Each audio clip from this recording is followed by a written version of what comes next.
from an Abrahamic faith. The people of Mecca were pagan. Quran is mentioned, if this book was from other than God, they would have found in it many contradictions. If a book is without contradictions, that has no bearing on whether it comes from God or not. I've had phone books that are inerrant, but I certainly don't think God gave them. That we believe without understanding. The brother asked a very important question, that most of the scholars say that listening to music, watching movies, and most of the television programs, they're haram. So how can we have fun? Let me tell you, brother, at the outset that having fun is permitted in Islam as long as the fun is halal fun. That the standard narrative has holes in it. The Prophet tells us because Satan or the devil sleeps over our nostrils. Those who oversleep and not pray Fajr on time, Satan urinates in their I ears. really do think Jesus was crucified and that he really was dead and buried. He thought that he was a son of God in the sense that he was specially chosen by God. I think Jesus really did think he was going to be the Messiah, the future king of Israel. I mean, that is, after all, why they crucified him.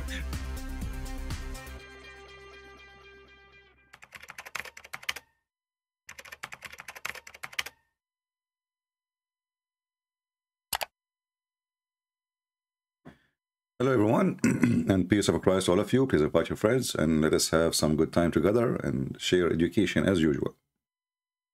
Now, as you know, we supposedly discuss having a debate with the sheikhs from London, but we are not sure yet if they are joining us or not.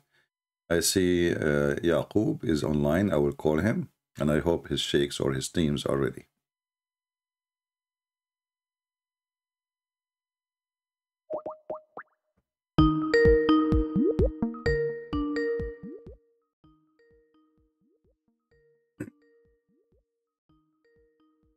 We put the ring down so it doesn't bother you until he answer.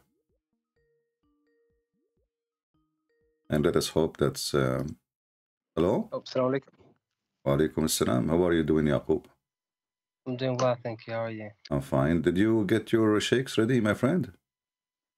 Okay, so I thought it was 4:30, but anyways, I spoken to him yesterday. Yeah? Long story short, he's unwilling to debate, which is very unfortunate. Do you remember what I told you? Yes, that they're not going to be willing to debate. Yeah, they knew who I am, right? This is why they refused, right? No, I didn't mention who you were. Really? Yeah, really. What I did was I asked them the questions I asked you yesterday. Yeah. And I said to them that I spoken to a Christian, and he told me this. And I said to them that he wants to have a conversation with you tomorrow at 4:30. They said no, they're not willing to do this. They said they would ask around. I'm not too sure if that's the case, to be honest. All right. Well, what we can do, I mean, we cannot force people to come and debate us, but we would like to have somebody have knowledge, maybe, because you know what usually Muslims they do say that I debate people who do not know, and when we challenge the sheikhs, they don't show up. You know what I mean? Yeah. So what I've gone to do is actually so there's two things I've done in the meantime. I've looked at one of the books of Ibn Kathir, Al-Sira Al-Nabawi, if you know this book, to check if the mention of Khadija's wedding is there. And I'm not sure if you read the book, but it is mentioned there actually. Yeah. So.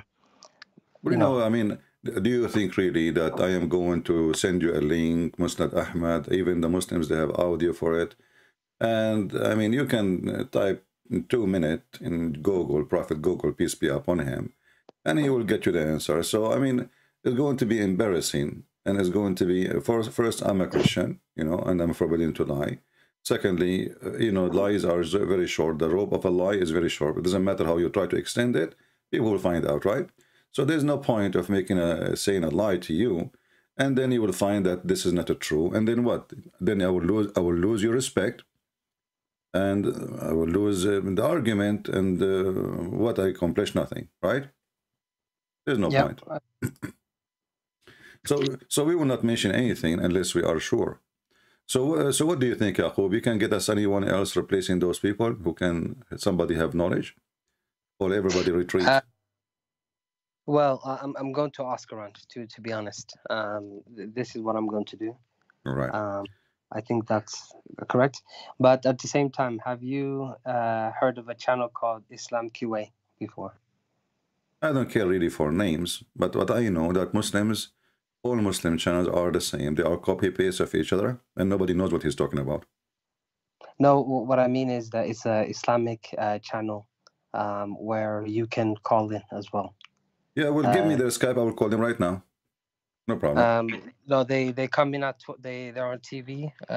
I'll send you the information, but they come in at 12 o'clock. You see, I called the Dean Show before, you know, and the Dean Show. Yeah, they did not let me go. Actually, I have it recorded. I posted on YouTube. You know, they you know, they lie. They have a preset people to call, and preset questions. You know, so like it's not like now. I do not know who's going to call me. They have questions already. It is made. They made someone of them calling what it's called TV, and supposedly they are going to answer the one who's caller. And the Dean Show actually go farther with their lies. They don't even receive calls, you know, because when I call, they did not let me go through. And the guy Yusuf Estate, you know, he have a cell phone. Have you ever heard of a TV have a cell phone? You're answering by cell phone, and nobody hear what he is saying, and nobody hear, I mean, who is calling, and nobody hear the voice of a caller. And Yusuf Estate, he said, yes, brother, okay, we will answer you. But what is the question? Who was talking there? Nobody knows. And I tried to call them. They did not let me go. They right away, they figure out my voice. So okay, anyway, well, what I will do is this. I will do one thing then. I will call tomorrow at 12 o'clock, and I will ask them the 3 questions, and I will also ask them to give us a good reason why that they're refusing to speak to you. Yeah, and you can tell them all what you need to do. If you don't want to call, like maybe they feel like they are higher than us, we are lower than them, no problem. We are humble people. You just give me your Skype, I will call you. I will call you myself, you know, no problem. Yeah, what I want just people willing. They will not feel like we are harassing them, you know what I mean? I mean, there's no harassment here, right? We're talking no, I know, religion. but I mean, it's if somebody have a private Skype, and somebody give it to me, maybe the guy is sitting with his wife, right? You know what I mean? Maybe he's with his kids now. Maybe he's, you know. So we want people who knew that we are going to debate them, and they knew what the topic, you know, it's about Islam, and they are willing to do it. Then I will call them. Otherwise, I don't want to, like, if I know now a sheikh phone number, I'm not going to call him. You know, I will not, because this is not right. I mean, people, they have their private life. And you don't jump, you know, and call people in their phone. This is harassment, you know.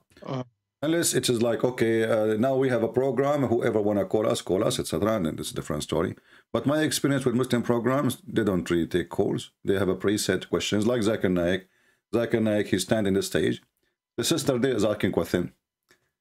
Sister, I'm going to answer you. You know, and you know, and the drama start, and the question and the answer is very funny and very.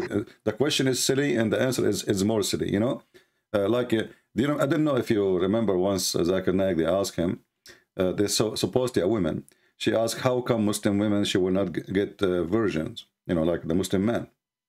Yeah. So Zakir Naik, he said to her, and you can go find the video. He said, brother sister, you asking question. How come a Muslim woman she will not get virgin? First of all, the word hur is a plural word. It's a female and male. So sister, inshallah, you will get hur. What the heck? Hur suddenly is male too? I mean, the Quran says, يَطْمُثَهُنَّ جِنٌّ إِنسٌ وَلَا جَانٌ. There's nobody from human or genie made them intercourse and have made them bleed, right? Yeah, no, hur are females for sure. Females, go watch the video, and he says to her, hur is not a male, it's not a female, it's for both. So inshallah you will get hur. And all the Muslims will, wow, look at the answer, Allahu Akbar. You know, I mean, what a nation of ignorance. So what I can say, I mean, my friend, if those are their scholars, and this is their top scholars in TV show, you know, I mean, what about the ignorant? If this is the knowledgeable one, You know? Yeah. And I mean, imagine even how filthy the promise is, promising the women, and he is in the stage that you will have, excuse my language, you will have a lot of men to if you. This is exactly what he's saying. I mean, there's no shame. He told her, inshallah. Say that again. Sorry, say that again. He said to her, when he promised her a lot of hur, male, right? Yeah. He is saying to her, a lot of men will if you. Oh. Yeah, this is exactly what the promise is. Inshallah, sister, you will get a lot of men. What does that mean? I mean, this is disgusting. This is filthy. Mm-hmm. You know? So let me ask you this.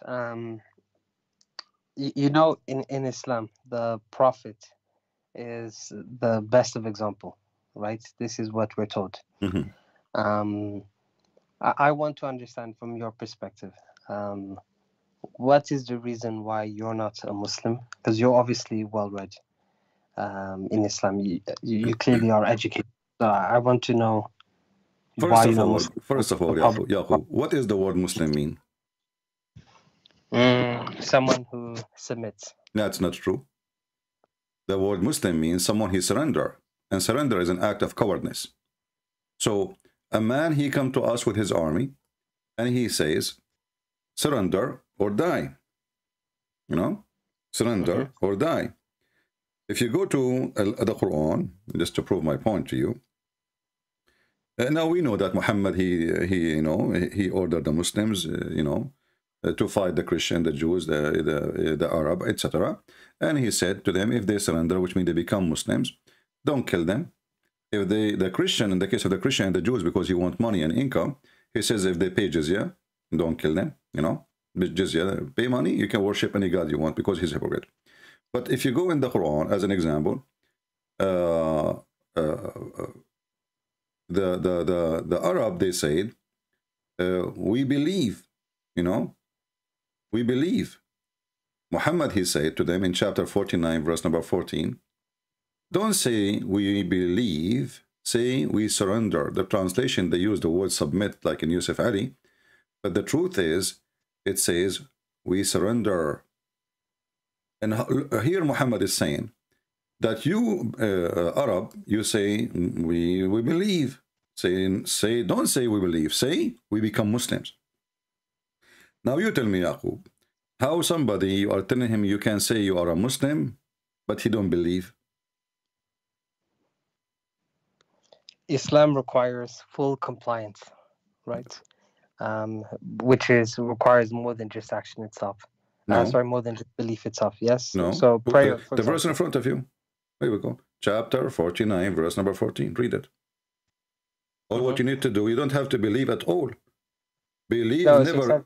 Sorry. It says here the Bedouins say, we believe. Say, you believe not, you only say. We have surrendered in Islam, for faith has not yet entered our hearts. But if you obey Allah and His Messenger, He will not decrease anything in reward for your deeds. Verily, Allah is all forgiving, most merciful. Exactly. The translation here is not correct, but let me fix it. The Bedouin, the Arab, and all Arab are Bedouin anyway. We believe. We believe. They say what they say. We say we believe. Okay. Yep. Okay. He said to them, don't say we believe, but you say we are Muslims. The surrender here is translation for the word aslamna. Qulu aslamna. I know you do not know much Arabic, but I think you can read it, right? Yeah, but sorry. Just give me 1 second. Let me just reread it one more time. Say, you believe not, only say, we have surrendered. Okay. For faith has not yet entered your heart. Okay, so is he saying here, is it saying here that the Prophet is supposed to say to them, don't say you believe, because you haven't fully surrendered? No, he should say, don't say we are Muslims. He said to them, you are not a believer, but you are a Muslim. He says, read carefully, my friend. Arabic is so clear. The Arab, they said, amanna, we believe. Say to them, lam tu'minu, you did not believe. Walakin qulu aslamna. But you should say, we become Muslims. Yeah, okay, I see what you're saying. So look what happened now.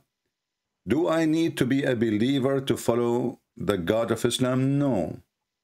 Muhammad obviously is a gang man. All what he needs, people, they surrender to him, and his gang grow. You know, you don't care if you believe or not, just obey me. If you obey me, the verse saying clearly, if you obey Allah and his messenger, you are fine. Believe or don't believe, who care? the biggest scam in the earth, you know. So, and this is how Islam will grow. Who care if they believe or not? Conquer the city. Everybody, die or live. What do you want? Say we are surrendering, you know. This is why the Quran says, the chapter of Al-Fatah, you know, when the victory came, the people, they enter into Islam by waves, correct? Yes, correct. Okay, so why did it not enter into the religion before the victory, before the war? It's a war, you know. So when the war, when Muhammad was victorious by war, then people, they enter into religion by waves, by tens of thousands. There's no believers.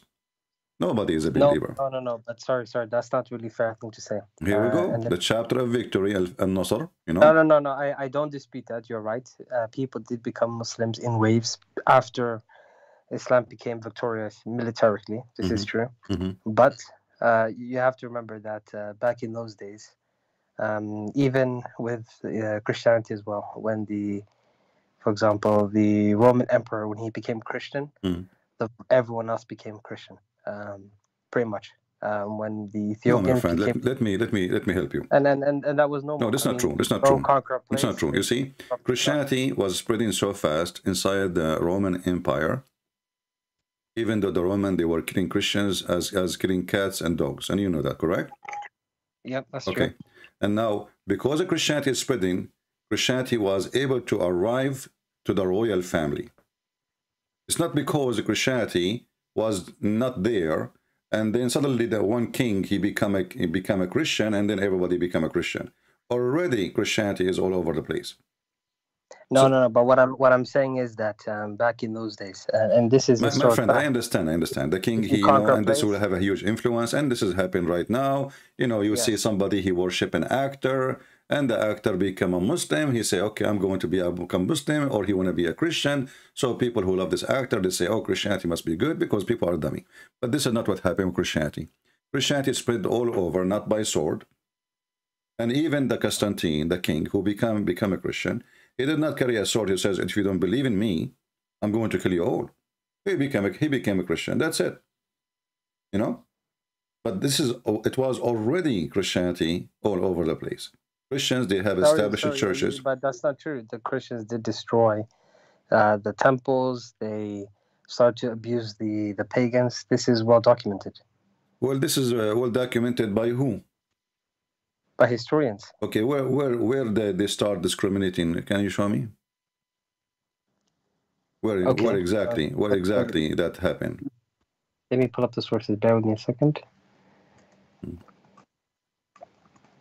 Which country, which cities, which? Predominantly Egypt and Greece. Well, you know, I cannot confirm or deny because I have no idea about it. However, this is not Christianity teaching anyway. You know, this is not Jesus, and this is not the disciple. Everybody knows that Christianity, Jesus, he says, if people refuse you, you know, clean the dust from your sandals and leave them, you know. So if Christians, they do such a thing, this is not really Christianity. People might do bad stuff. Christians, they kill each other too, right? No, I'm not saying that, you know, Christians are doing this, but what I'm trying to say is that, you know, I hear you often say that Muslims are violent, blah, blah. You see, when I talk about Muslims, I'm talking about the teaching of Muhammad. When somebody says to me, ISIS is not Islam, this is a lie.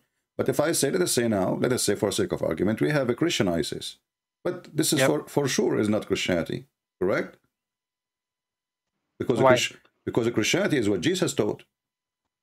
So when people were going out and, you know, colonial period and, you know, killing thousands of people. My friend, the colonial period, nobody is not about, it's not about Christianity, you know. The kings are searching for gold and silver, etc. And then missionaries go with them. That's all. It's not, the purpose is not really Christianity. All those kings, they were corrupt. All of them, they are fornicators. All of them, they kill even each other. They kill Christians. So how in the world they are going to spread Christianity? They are looking for a new land to suck the blood of those people there. That's all. But then the missionaries, they come with them. and they spread the Christianity. They take it as an advantage. Like now, you know, the American, they went to Afghanistan. American, they found opportunity. But the American army is not a Christian missionary army, you know. But the missionaries, because now it's secure for them to go and open churches, and tens of thousands of Afghani, they become Christians. So, but this is not the army doing that work. This is missionary, people who have no arms, no weapon. You know, me and you go to the country because now we can go. So yes, but before we go back to Islam, because I think we should focus on Muhammad and Islam. But before we go back to this, you do know the history of Christian missionaries in Africa, especially, right? It's very horrific. Well, this is people, they make horrific things, but this is not a Christian missionary history. This is not true, because a Christian missionary is a person who follows Christ and he follows the Bible. So when you say in Africa, the Christian, they went to Africa and they start killing people who don't believe in Christianity. Sorry, say that again. The Christian missionary, they went to Africa and they start killing the one who don't believe in Jesus. They did a lot of stuff like this. Yes. No, that's false, my friend. That's absolutely false.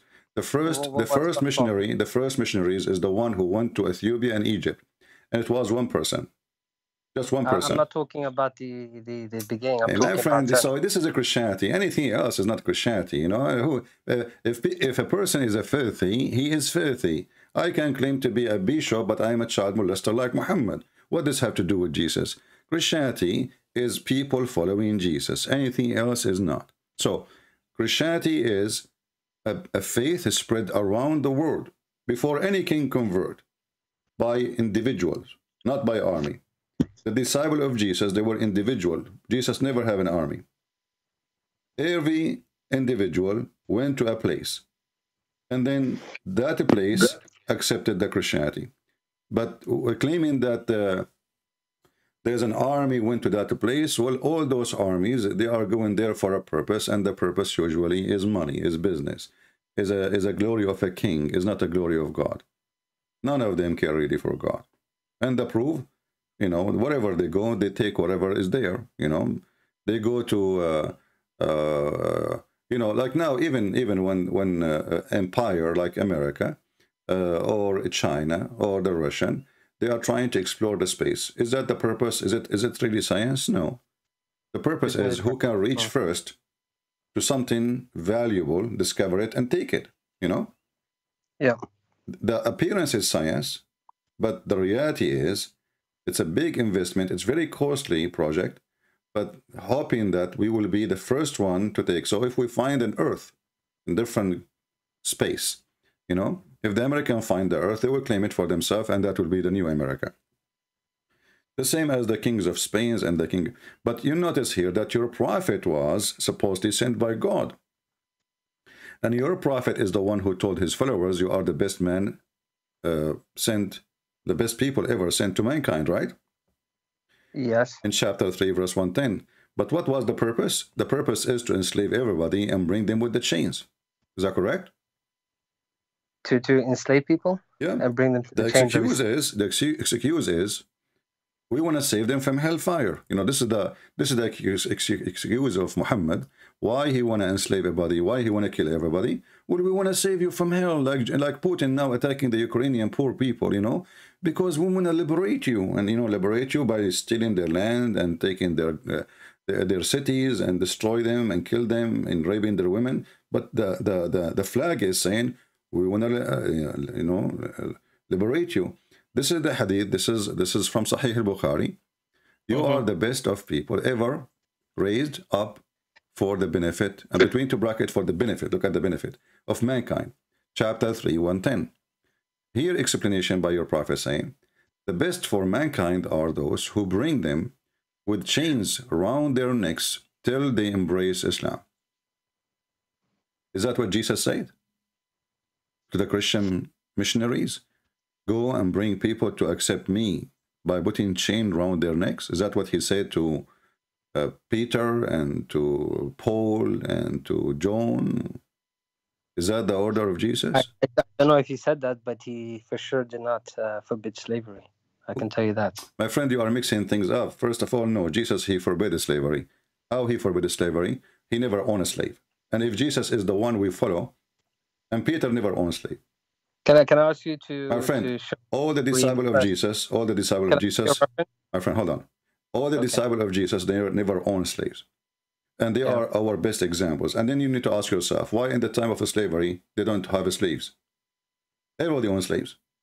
Jesus, he raised people from death. But was he not from, was he and his disciples not poor? We all know well, Jesus is the last one can be poor, and I will tell you why. I am the person who raised people from death. How I can be poor? So he is poor because he doesn't accept money, but he can accept money. Imagine you are raising people from death. You are making the blind see. You know, I mean, how many people now, if imagine you have a clinic, no one entered the clinic, you don't get out perfectly healthy. How much money you will make? No, you make a lot of money, but you said that the Bible...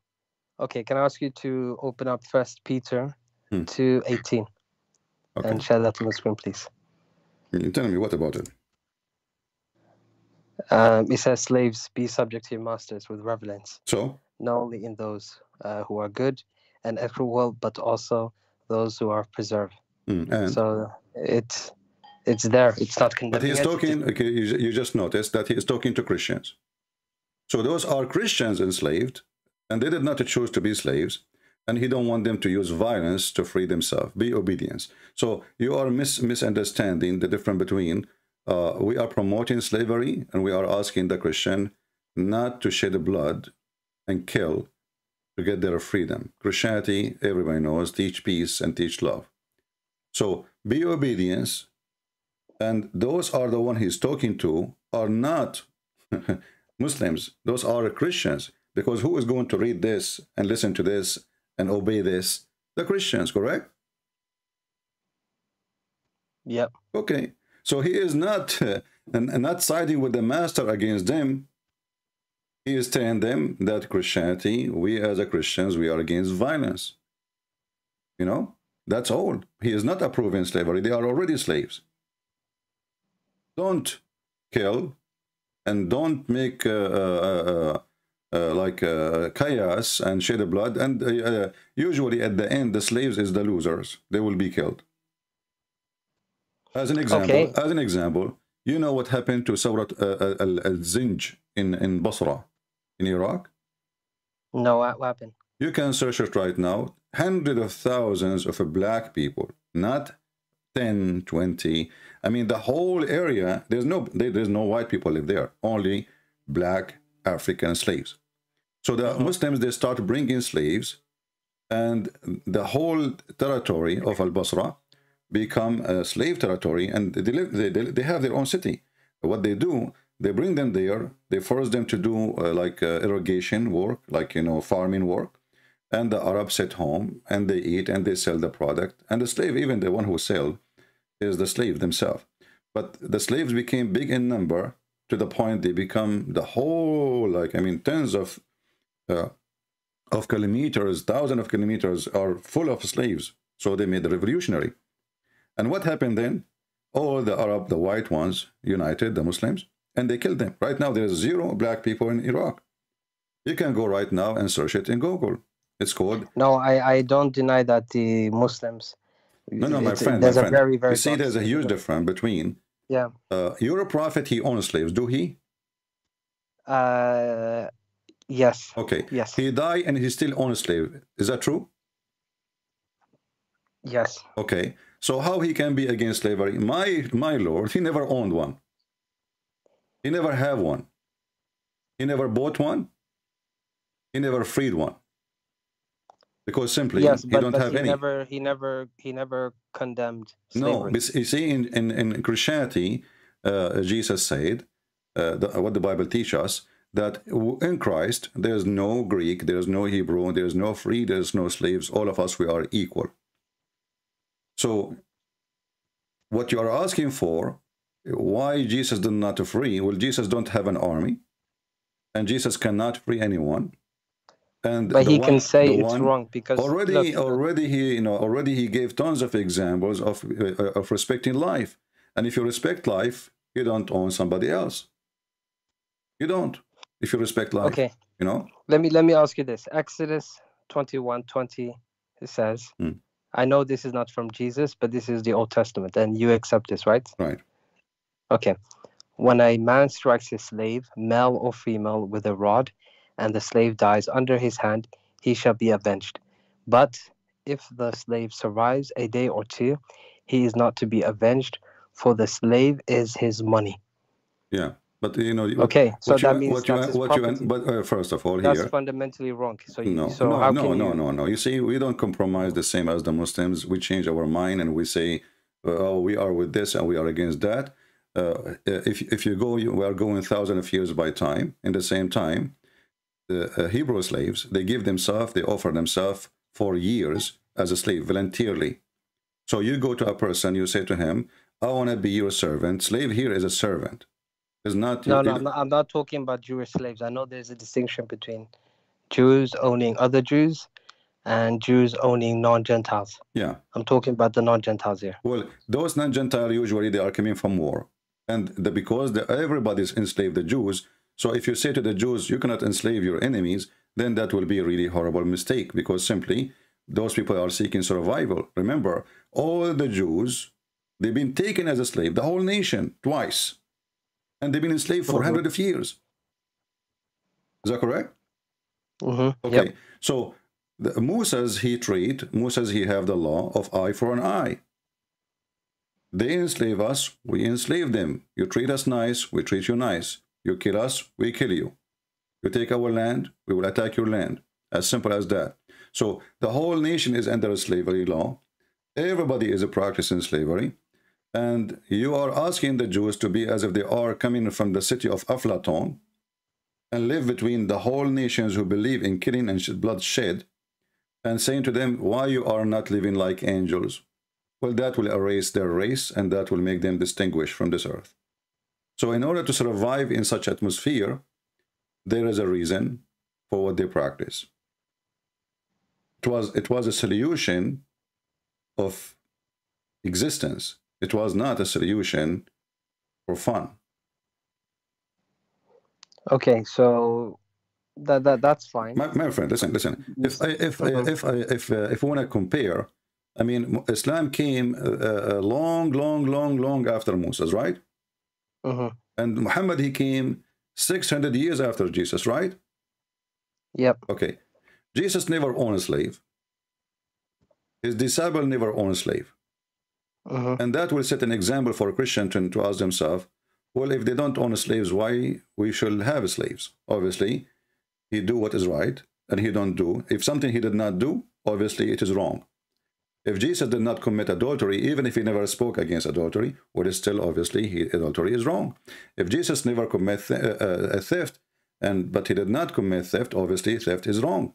So not everything Jesus have to say in order to know it is right or wrong. There's many things Jesus did not say, but we know it's wrong. Simply, Jesus was holy, and holy is what he did. We check what he did, we find none of it is about slavery, none of it about theft, none of it about money, and Jesus is the one who taught us even not to be the same as the Muslim hypocrite. When you pray, go to the closet. I mean, what a big deal if you pray in the street or you pray. No, when you pray, go to your closet, which means a small room, close your door, and this is between you and your Father, the one who created you. So when we pray, even the prayer, if the purpose of it is to be known, it is sin. But Jesus did not say, he did not make a statement saying praying in public is sin, But he told us that there's many people do such a hypocrisy act, hypocrisy. So Jesus always, he spoke to us in parable. There's many things he said, many things he did not say, but still it is there. And the reason of that, as an example, the Jews, they come to Jesus and they say to him, shall we pay tax to Caesar? I mean, what does this have to do with Jesus? Pay tax to Jesus, to Caesar. But the Jews are trying to, let us say, to find a reason for they want to get rid of this man, Let us say, if he say yeah, then the people will hate him. If he say no, the Roman will arrest him. Yep. So this is in front of the Roman. Well, did Jesus say pay to Caesar? No. Did he say to them, obey Caesar? Not even once. What he said to them, he saw them hypocrisy. He says, show me the coin in your pocket. The coin have the image of Caesar. What Jesus said to them, well, give what to Caesar. You a bunch of, which means you are a bunch of hypocrite. You are asking me if we should pay tax to Caesar, yet you carry the money of Caesar, like the ISIS now, Al-Qaeda, their favorite money is dollar. You know, but yet the American are the kuffar. Well, if they are the kuffar, why you carry their money? You know, why their money in your pocket? Why it's your favorite money in the bank? So they are hypocrite, and there is many things Jesus he was avoid actually, let's say, saying, because he knew that this community is not ready to take it. You know, Jesus is a revolution of a humanity, but he don't want to bloodshed. He don't want people to get killed because of his teaching. Yes, but from what you're saying here, you basically make Jesus sound like a coward. To be quite honest, you can understand it as you wish, because Jesus, if you say to me now, somebody is coming to kill me and Jesus did not defend him, you can say he's a coward, but this is not what Jesus taught. So your understanding can be like that. Our understanding is different, because Jesus, the one who has power over death, the one who can persuade kings, you know, if I promise a king, you die, I will make you alive again. This king, all in his army, will promise me victory forever, protect me forever, you know. So Jesus did not take advantage of what the power he have. So how he can be a coward? By being humble, by being not a person. When Peter, he took his sword and he cut the ear of the soldier, and obviously he can kill him. Jesus, he shouted at him. He says, "What are you doing?" The one who take by the sword will be taken. So here we go. He have his men. They are willing to die for him, and obviously they were able. I mean, the one who cut the ear, he will cut the neck, right?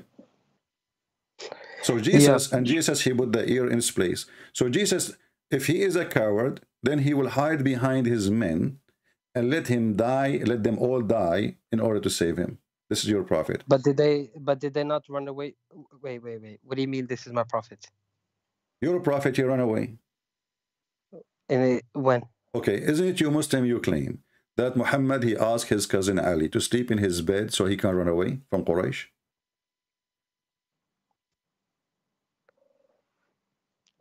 Okay, to Medina, yes. Okay, isn't it this is an act of cowardness? Because not only this, he is risking a child. Ali at that time was a boy. He's asking a child to sleep in his bed. Those people will enter the bed, and he ordered him to cover himself. Those Can people you just pull up the reference again? Sorry, I just want to... you can search it. I mean, you are a Muslim. You don't know. I mean, you know the story, right? Sorry. Huh? Yeah, I know the story. Yeah, so, I mean, we do not need to waste time. But this is an act of cowardness, because I am asking a child to die so I can run away, you know? Jesus, he knew when they are going to come to arrest him. This is what the Bible teaches, right? Even the Quran says that Jesus can tell you what you had in your houses. He can tell you what you ate. So Jesus, he knew even what you in your mind. So Jesus, he knew, even Jesus told them that in this moment, one of you will deny me. This one will deny me 3 times, you know? So, and this is exactly what happened. So Jesus knew exactly the time, the date, the moment, what people even will do, who will stand with him, who will not. And then he did not run. If he's a coward, he will run. Imagine you tell me that your enemy are coming to kill you now. And no, Jesus, okay, but how about his disciples? Did not Peter deny him 3 times? Yeah, but this is the weakness of a human being. But Peter himself, he stood to defend Jesus too. You know? People they do sin, people they have fear, people they etc. But people they repent too, and people they do what they think it's right. And even when Peter he decided to defend, Jesus refused that. You know, it was not the right act from Peter, because he did not ask him to do so. So in order to understand the Messiah, my friend, you need to understand that all the message of the Messiah is, you know, to love, not to hate, to build, not to destroy, and to have peace, not to do bloodshed. So when we speak about slaves, you know, we are not against the slaves to be freed. You know, we don't own slaves, or we should not own slaves. But in the same time, if those slaves try to free themselves or disobey, what will happen to them? So this teaching was for their benefit, not for the benefit of the master. And how long after Christianity, after Peter, it took the slavery to be demolished? Long time. So imagine if you say to them at that time, well, disobey your master, okay? If he no, they kill them. They will be killed, all of them. So simply, it was an advice to live, not an advice to die. Okay, so if we can go back which year in America slavery was stopped? I mean, we are talking about now. We are not talking about in the time of Jesus, right? So my friend, so imagine at that time you try to be free, and what will happen to you? Obviously, the society is not ready, and slavery is very popular. It's a normal thing to do. It's evil, it's ugly, it's disgusting, but they do it, you know. And it's there, exists for thousands of years. So Christians are people who live between those people. They are not coming from the moon. Okay, but just to be clear, from your perspective, you believe slavery is not allowed in your religion, right? I told you, like in the Old Testament, it was allowed for a reason. No, but I mean now. No, it's not. Where it says, okay, where it says allowed? Can you show me? Go ahead. No, but the better question is, where does it say you're not allowed? Because it clearly says, my friend, if our best example is Jesus, then it's not allowed. We Christian, Jesus said, "Be holy like your Father. Don't be greedy. Don't seek your own glory." Don't. All of this is a person, a human being, is trying to abuse somebody else. How Jesus says, "Love your enemy," and you are taking the life of somebody and the freedom of somebody and making him a slave. How that works? Because I'll tell you why. Because Jesus did not come to change the old book.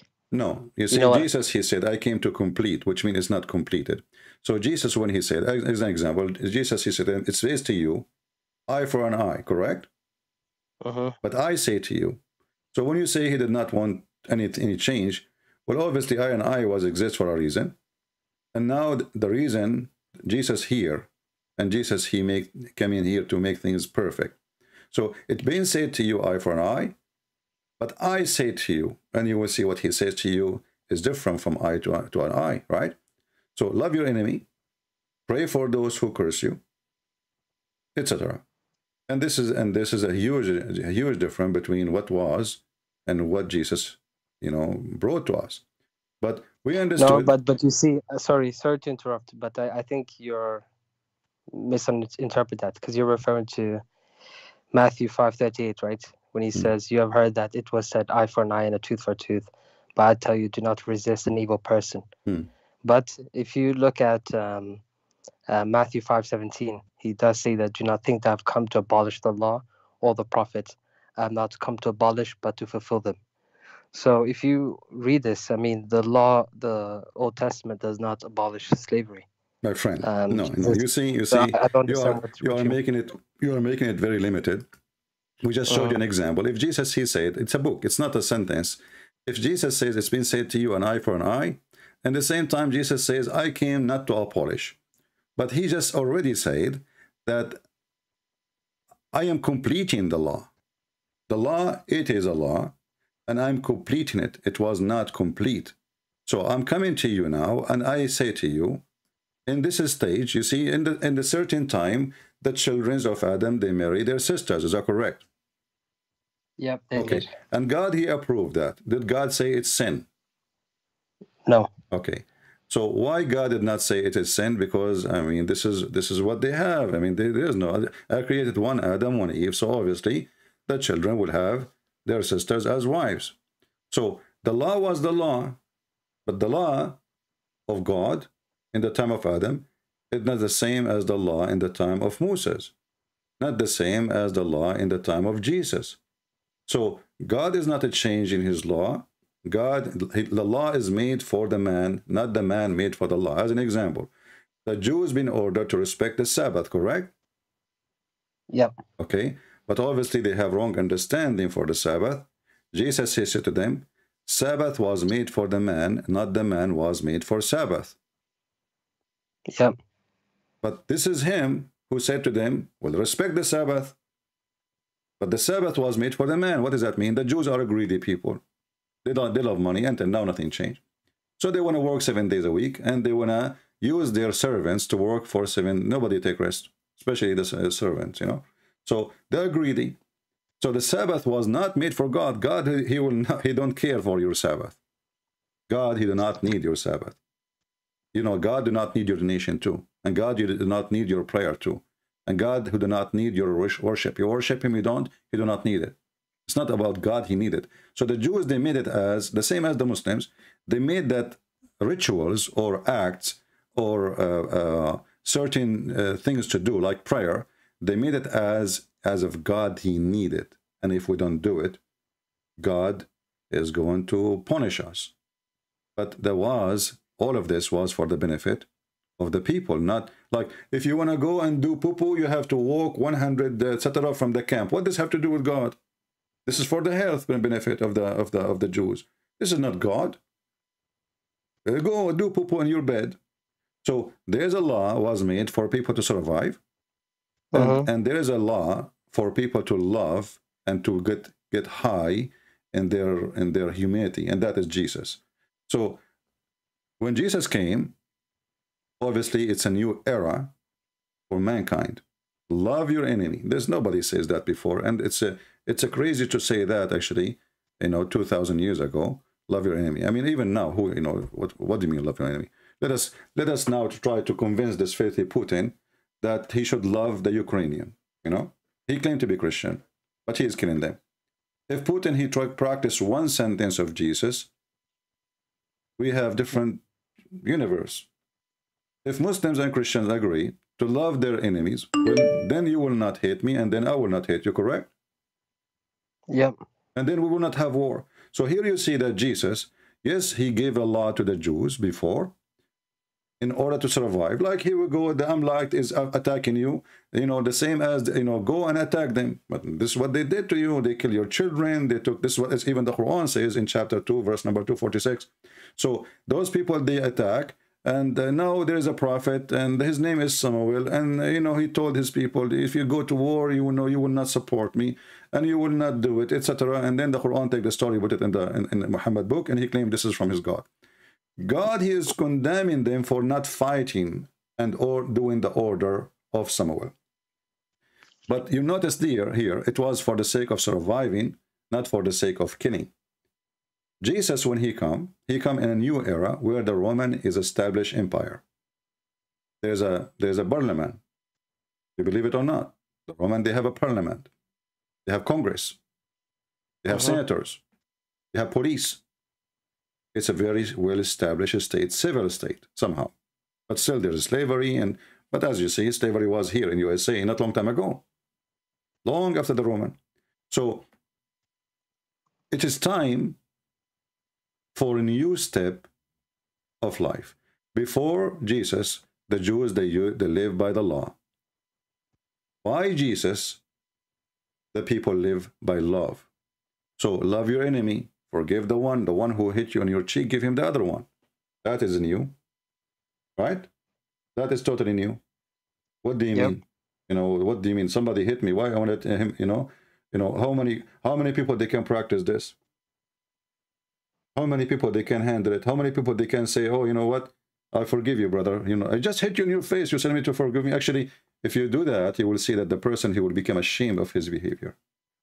People, they can label you as a coward, but people who understand that you are Christian, they understand that this is because you are a Christian, not because you're a coward. Otherwise, everybody can kill. You know, everybody can kill.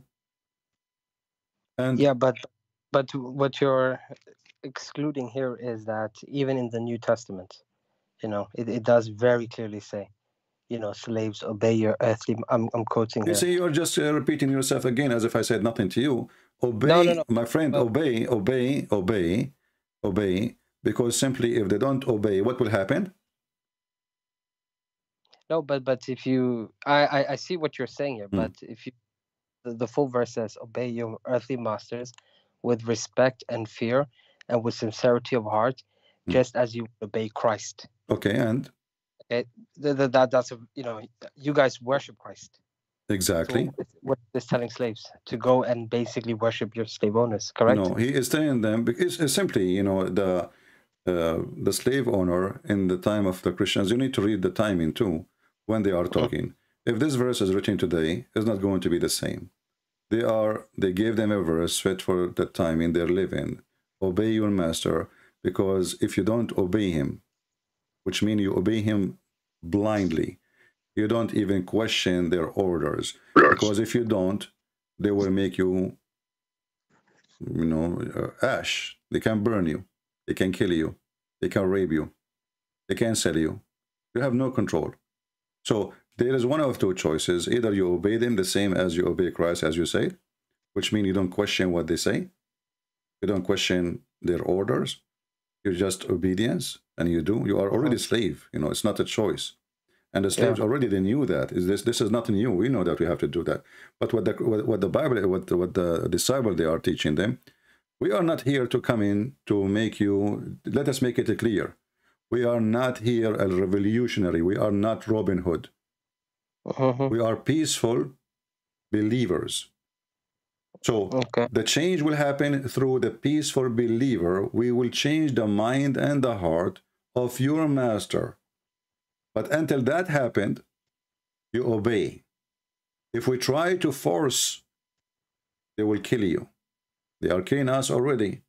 The one who's talking himself, he have no power over anything. So his words is useless. At least for the pagans. Who is the one who listen to it? Is those who believe. So if you believe in Jesus, this is what we believe. We don't want to kill the masters. We don't want to kill the king. We don't want to kill the army. We are not here coming to make... Islam is not a Christianity, and Christianity is not Islam. Islam is a war, is an army, is a caliphate. Christianity is poor disciples going around with their sandals. They don't have army and never establish one, and they do not need one. So they was changed... it designed to have an army? Just that I'm being honest. I genuinely don't know. But was it supposed to be a state or not? No, the state of Jesus is not the state. Jesus, he says, my kingdom is not in this earth. You know, my kingdom is not here. But this is the world here. You say, Jesus, he said, I am from above, you are from below. And the kingdom of God, which we are promised, is not a kingdom in you know, in Hulunulu. So my kingdom is a new kingdom, is not like any. But this is not a kingdom which you will see. It's not a king and soldiers and army. The army of God is his angels. And this is why Jesus, when he said, when Jesus, he come back, you see now Jesus speaking about love, right? Yeah. But Jesus in the second coming, there's no love no more. Why? Because it's time to collect. It's time to collect. Everybody have to pay for his crimes. It's time for justice. So I let you go, I let you live, own slaves, rape, kill, whatever you want to do. You want to be good, you want to be bad, it's up to you. But when Jesus come, he come with the glory of his, in the cloud, with the glory, his glory and his angels. And then Jesus, he will say, bring them and slay them. You know that, right? Yeah. Okay. So what happened here? Are you going to say to me now, Jesus, what happened to him? Like maybe he took some vitamin, he became suddenly a warrior of war? You know? No, I see your point. Okay, that makes sense. Yeah. Okay. So bring them and slave them. And slay them. Why? Because now it is not the same as Jesus who came to them before. This is the Lord. He's coming with the glory now. Before he came as a humble man. Before he accepted to be in the cross.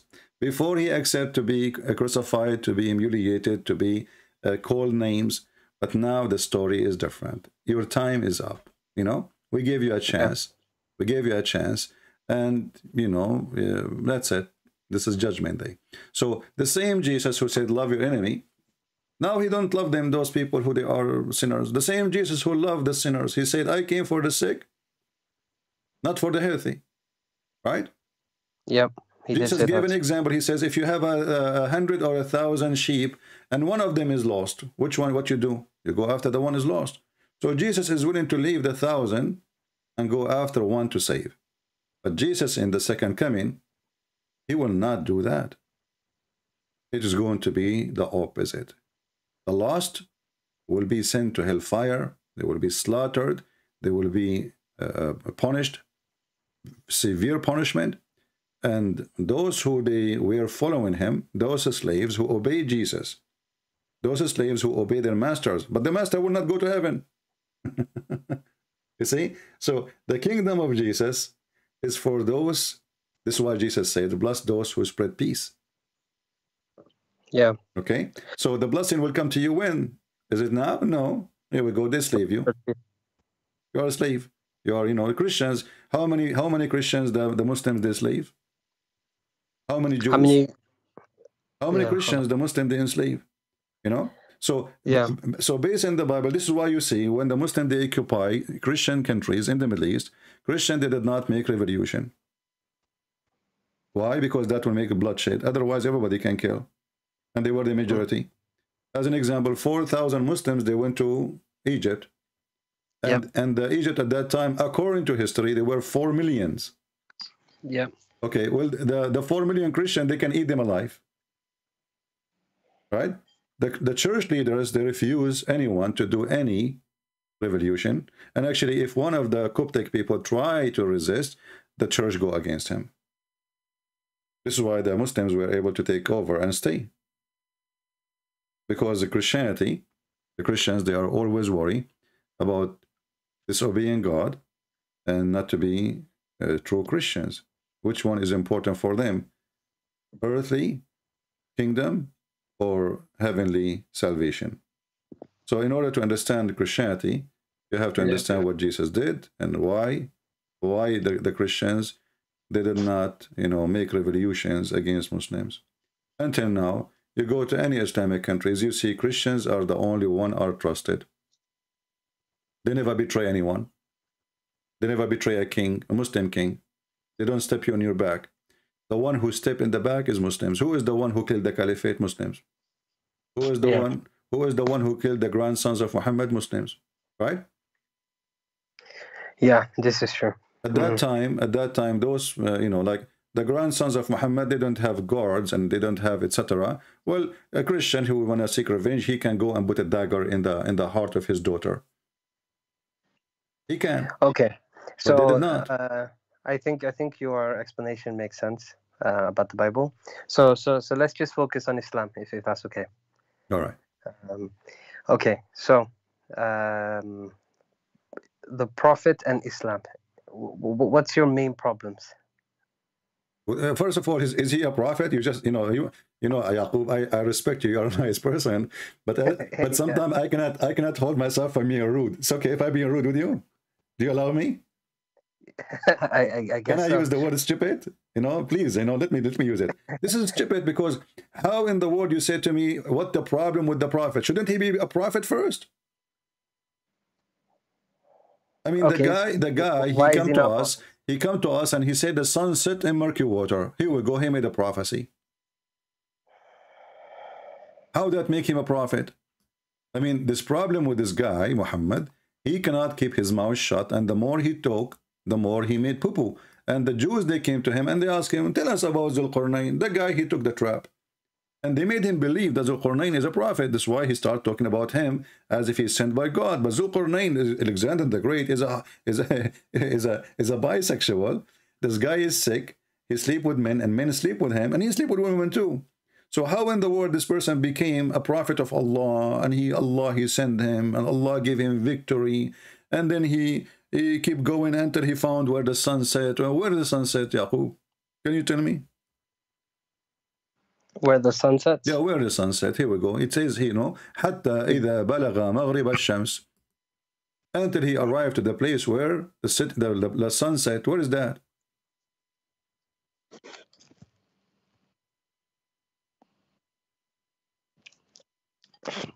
Give me 1 second. Let me just look at Ibn Kathir. 1 second. Ibn Kathir, remember, Ibn Kathir came 800 years after Muhammad, and he was trying to refute the Christian. At that time, Ibn Kathir is like YouTube today, you know.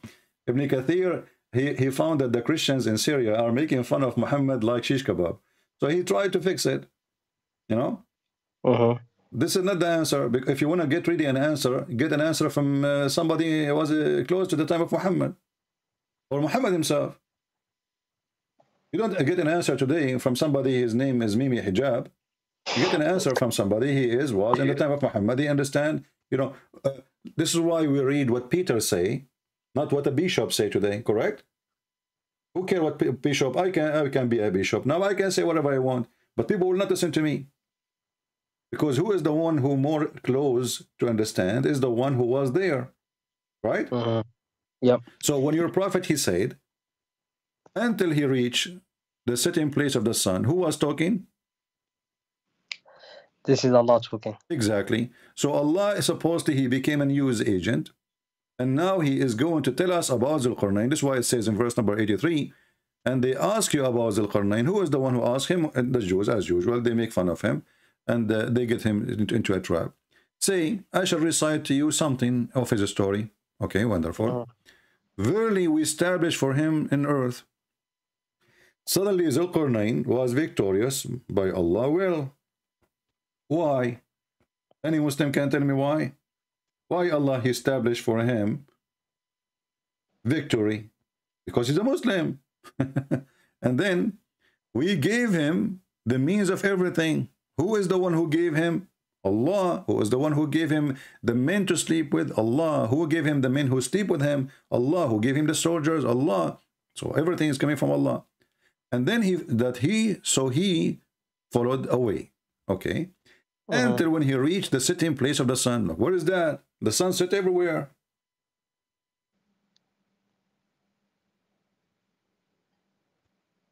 What do you mean until he reached the sitting place of the sun? Because simply, Muhammad the Fool, there's a story written by a guy, his name is, he have your name actually, his name is Yaqub. He's from Syria. He wrote a fiction story about Zulqarnain. You mean, is it the Jewish one? No. This is a Syrian Christian from Syria. But this is a fiction story. It's like now you make a story, you put George Bush there, you know. But the story is not real. It's a movie, you know. Yeah, I know what you're saying. Yeah. Okay. So this guy, he wrote a story about Zulqarnain, and in the story he built a dam. Muhammad, in the moment when they asked him, they could not answer. Then he asked. He found out about this story, and now he is copying that story, claiming that Allah is the one who told him. So he reached the sitting place of the sun. He found the sitting in a spring of a black, muddy water. Go, Yaqub. Help me. You're a prophet. You said to me he's a prophet. Right. I just had a look at a hadith about Ibn Abbas asking about the same place of the sun. Okay. So yeah. Are you still convinced that Muhammad is a prophet? What do you say to me? Why you don't? What the problem with Prophet Muhammad? Shouldn't he be a prophet first? So what's your thoughts on the Quran? Do you think it's plagiarized, or what are you saying? My friend, this is a very stupid book. I mean, look at this. And then he found where the sun rise, you know. And not only that, like as an example, just to show you the stupidity. I mean, this book is written by a very foolish, stupid man. If I say to you, you know, you ask me a question. Those who slept in the cave, how many there are, Christian Prince? I will say to you, okay, because I don't know the answer. Some they say there are 3 and their dog is number 4. Some they say there are 5 and their dog is number 6. Some they say there are 6 and their dog is number 7. Some they say there are 7 and their dog is number 8. Some they say they are 9 and their dog is number 10. Some they come tomorrow. Some they say they are 10 and their dog is number 11. Some they say they are 11 and their dog is number 12. But shouldn't you tell us how many they are? We got it. We got it. Some they say, some they say, some they say. What do you say? The answer is Allah knows best. Like what the heck? And not only that, to make it more bigger poo-poo, he says, few people know the answer. Like, what is the answer? Read it, chapter 18, verse number 22. No, I can see that. But you see here, the point of the message is that the number is irrelevant. No, my friend, no. The question is, no. You see, why the numbers is irrelevant if you are, but then you are mentioning it. Why you are saying some they say 2 or 3 or 4 and their dogs? And secondly, what kind of Arabic this Arabic is? The Muslim, they say the Quran Arabic is perfect. I never heard of somebody saying they are 3 and their dog is the 4th. This is false. In Arabic, you don't say that even in English, because dog is not a human. For the dog to be number 4, he have to be the same kind of the previous 3. Correct? It's just like saying, for example, my family and including your dog as part of the family. No, you can see, but you don't say we are, you know, you don't say, and we are 3. Like, let's say you and your wife and your son, and the dog is number 4. That's not this is language. This is false, because the dog is not number 4, for he is number 1 between dogs. So if you are counting a human, you count a human. If you are counting apples, you count. You don't say 3 apples and 1 cat. No, but the point is, the moral of this, what the verse here is telling you very clearly is... What is the moral? Hey, I'm listening. What is the moral? I will. So it says, your Lord knows best the numbers, none but a few. So debate not about their numbers. That's exactly what we're doing, because it's irrelevant. Except with clear proof. Okay? And consult not any of them people. First of all, where it says debate about, the debate not? Sorry? Where it says... It says there, so debate not about their numbers, except with clear proof. No, it doesn't say debate. It says وَلَا تَسْتَفْتِ فِيهِمْ مِنْهُمْ أَحَدًا, which means don't ask them. Allah knows. There's no debate. Don't ask them. لا تستفتي. Don't ask them. Allah knows best. Okay, so don't ask them. So what is the answer? Don't ask them. Ask Allah. The relevance here is that the point of the story is, from my understanding, I'm not here trying to make up excuses, just to be clear.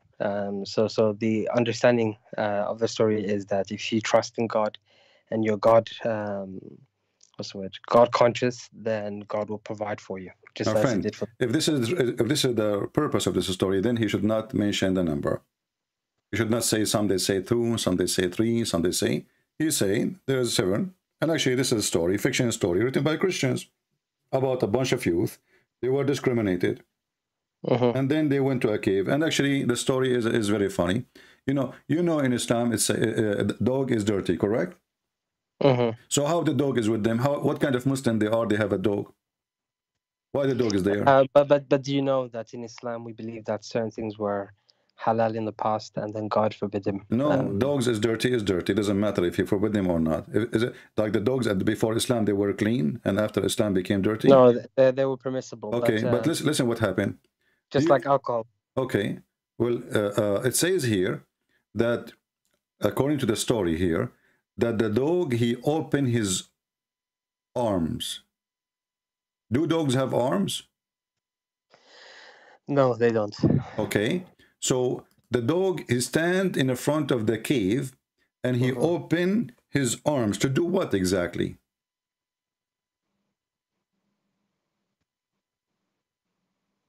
Yeah. Okay. No, I will tell you what. To guard them, correct? Okay, but this is an army. I mean, an army following those people, and the dog will stop the army? No, it will alert them. Huh? You know, it will alert them. But if he alert them, he will alert the army too. Yes, but it gives them opportunity to run away. They are inside the cave. They can't run away. Yeah, I see what you're saying. That makes but sense. what happened, my friend, the Arabic word is not kalbahum, is kali'ahum. Kali'ahum. They're a provider. This is an angel.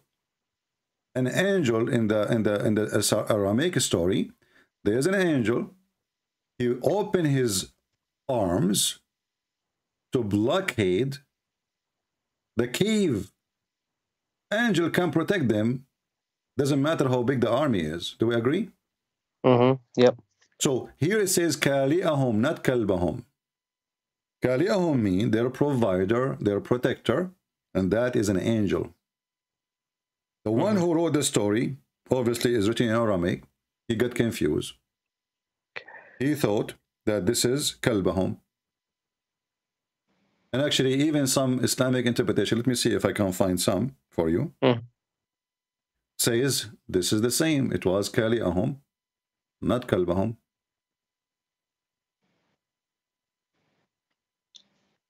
Here we go. Let us see.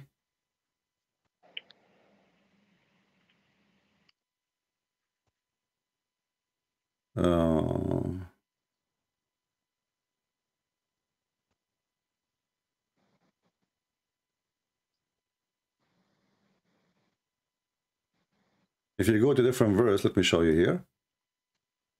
You know, Muslim, by the way, they are the last one to know their books as usual, but this is nothing new. If you go to this verse, yeah, this is true. Wait, why would you say that? Because each time I speak to a Muslim, I say, I never heard this before. Okay. Chapter 21, verse number 42. What is the Arabic word here? Sorry, are you sharing it on YouTube or? No, this is in the Quran. Chapter 21, verse number 42. Do you know how do you know how to read it? Sorry, are you sharing your screen or not? Yeah, I'm showing your screen. Yeah. Okay, I can't see it yet. Give me a second. Huh.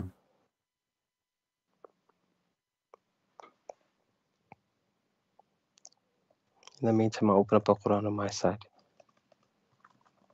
So you said it was 21? Chapter 21, verse number 42.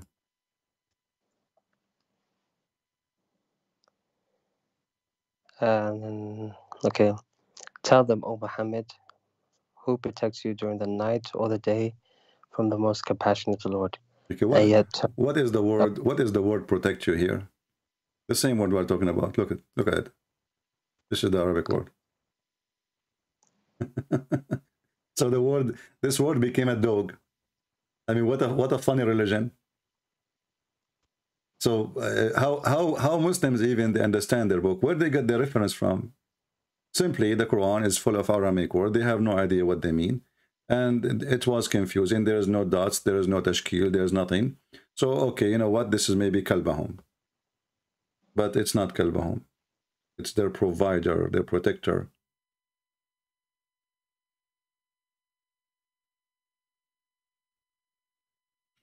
Actually, there's a reading of the Quran. You know, the Quran have many reading, correct? Sorry, say that again. There is many reading for the Quran, correct? Yes, that's true. All right. If you go as an example, yeah, sorry. Tafsir Ibn Hayyan or whatever Al-Andalusi or Adwa al-Bayan fi Tafsir al-Quran, you know, there's many tafsir. They will tell you that there is a reading. It says وَكَالِئَهُمْ. Let me show you. Here we go. This is Adwa al-Bayan fi Tafsir al-Quran. It says here, let us see. The page is very hard to show.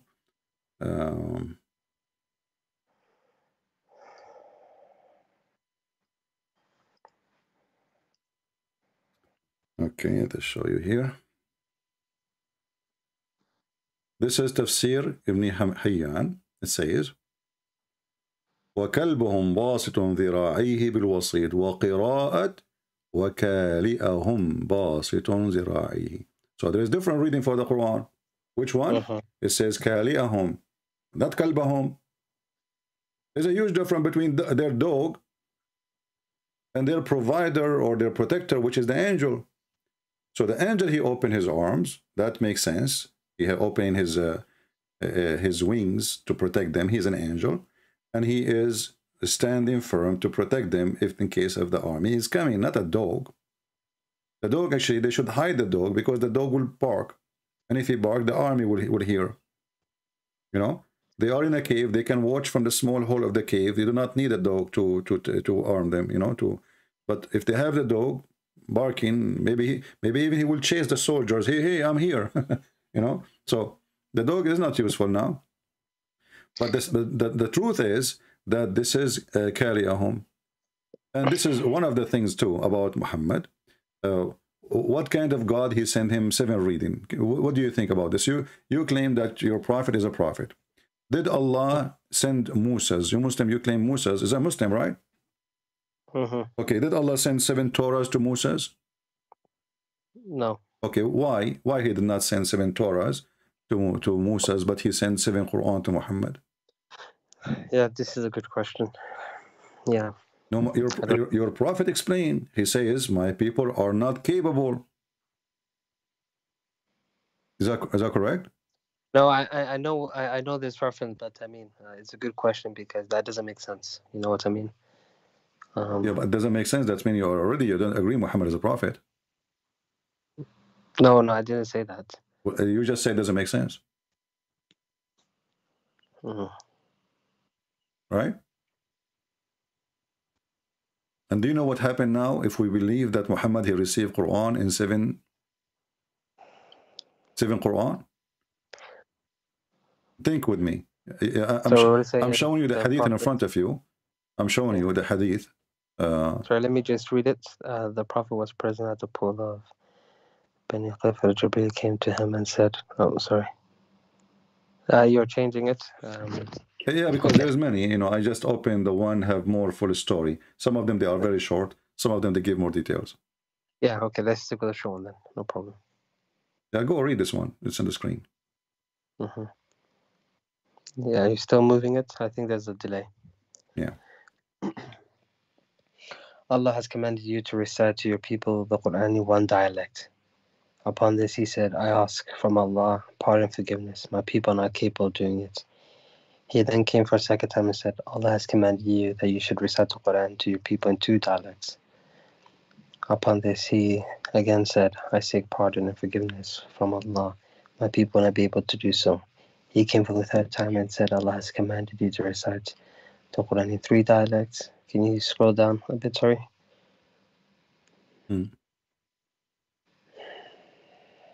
So what is the excuse? He wants more Quran?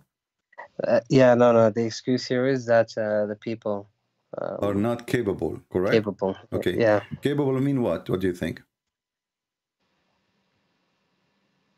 Quran? Quran is a language, correct? Quran is a language, yes. Language. Okay, it's a word. So people are not capable of what? Obviously understanding, correct? Okay. So how the Muslims they say that the Quran is a perfectly made by Allah, and Allah is the best author, and who can make Quran like this Quran? The Quran say, and then we find that I need to write my book, rewrite my book 7 times, in order for Abdul to understand what I'm saying. I have many books. Imagine I need to write my book as an example, Deception of Allah. I wrote it first time, people don't understand. Then I wrote it second time, in different way. Still people don't understand. People say to me, Christian Prince, your book is really horrible. We can't understand what you're saying. So I read it third time, and then still didn't understand. Habibi, Christian Prince, Habibi, your book is, we cannot understand Habibi. So Christian Prince, he write it 4th time. Is it okay 4th time? No, Habibi, we don't understand Habibi. Okay, 5th time? No, we don't understand. 6th time? No.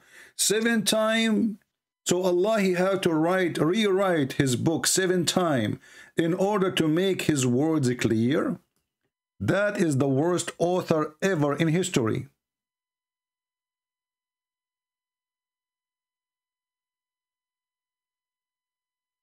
Are you there, Yaqub? Yeah, I'm here. You see how good your God is? Man, he is so good in writing. He needed to write the Quran 7 times. So people, they might understand. And who is the one giving advice? Muhammad. The one who did not know even how to write, how to read. Allah is taking advice from the illiterate about how his book can be good or not. Look like Muhammad, he used to work in, like in those magazines who do make a study of some books, like, they make an article about them, if they are good or not. So Muhammad is saying, Allah, come on, what are you talking about? Once? No way, my people are stupid. You have no idea, You need to write it again, okay? Send me a second one. Allah, he said, oh, okay. Well, Allah, he go to the office, he write it 2nd time. I mean, have you ever heard, is that a bazaar? This is a Middle Eastern bazaar. You go to buy falafel, you say to him, the falafel, how much? He said to you 100. You say, come on, 50. 50 is too much. Yeah. Okay, 45. I mean, this is God, this is a man, he's a prophet. How come Jesus did not receive the Injil 7 times and his people don't understand? That means either the Muslims are so stupid and the Christians are so smart, or the whole story is a fabrication. And what kind of God, he cannot write his book to make it clear from the first time?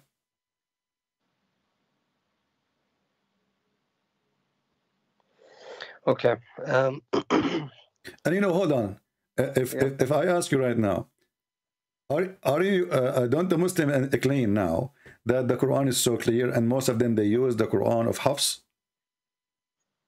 Yes, we use the Quran of Hafs. Okay, so Muhammad was a liar here, because if the Muslim they claim that the Quran of Hafs is perfect and we understand it very well, so why Muhammad keep asking for more Quran and my people are not capable? Imagine a person who speaks Arabic is born in the Middle East, not a foreigner. He needs 7 Quran to understand the Quran. A guy, Abdul, from Pakistan, he do not know Arabic. He don't speak Arabic. He never heard of Arabic. And he tell us, brother and sister, Quran is very clear. And you read the Quran, you understand it very well. Because Allah, he opened your chest. Like, what the heck? But the Prophet himself, he said that nobody understands the Quran. Even the Quran says itself that there is a part of the Quran, nobody knows what it means, save Allah. So what's the point of rewriting the book 7 times and still we do not understand what he's saying? Okay, yeah, I see what you're saying. It's a very strong point. Very strong point. Yeah, but so very strong point. But are you still a strong Muslim? So okay. Right. The you know, the Quran says that ask the Prophet to consult with the Christians and Jews about many things, right? No, no, not consult. No, not consult. To verify. So. No, my friend. The verse says, "In kunta fi shakkin," correct? Okay, what shak mean? Doubt. Exactly. There's a huge difference between consult and if you have a doubt, go and ask the Christian. So the one who confirmed that this is from God or not is the Christians.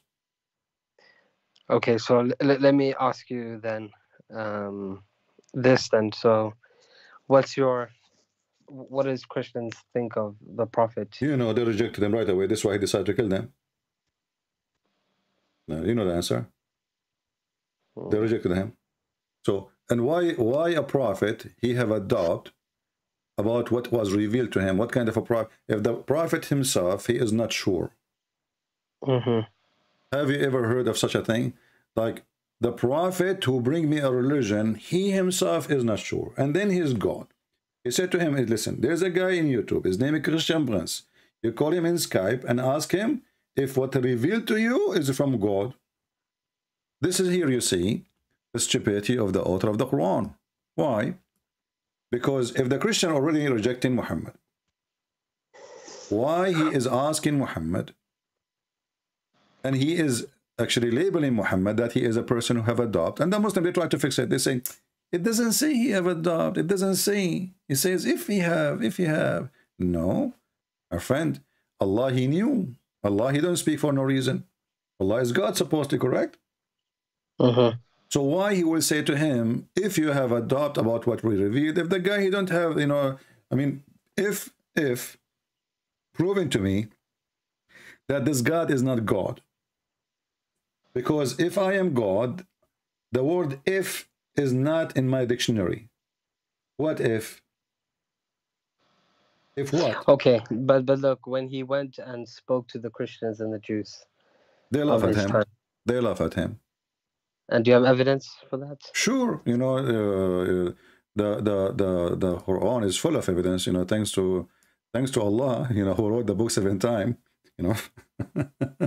Oh yeah, okay, I see what you're saying.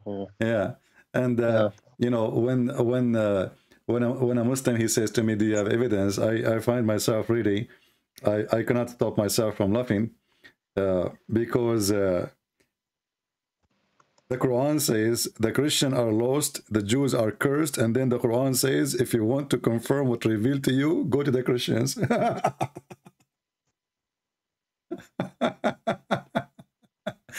It's like telling somebody, if you lost your way, go to the one whose GPS is broken. I mean, aren't we the one is lost? Aren't we the one we are lost in the chapter of Al-Fatiha? And the Jews are the one who is cursed?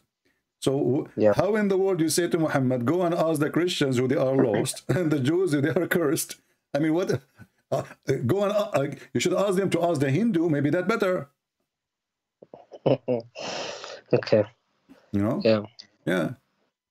And you know, when the Muslims, they come to us and they say the word prophet, I don't know what they are talking about. Who is the prophet we are talking about? As example, you see, if I say to you, I saw a video of a person, Muslim, he says, the Bible written by John. John who? Peter. Peter who? Mark. Mark who? Okay, I want to go by this. We can give you all the reference about those people. But I want to ask you, the Quran is given to us by Muhammad. Muhammad who? What do you mean Muhammad here? Who is Muhammad? Ibn Abdullah. Where do you get the name from? I got it, to be honest, from... Or what the Quran says to us, there's a guy, his name is Muhammad. Muhammad. It's not from the Quran. I got it from the... It's from exactly. One of the okay, shouldn't this God, you know, see here you say the hypocrisy of the Muslims.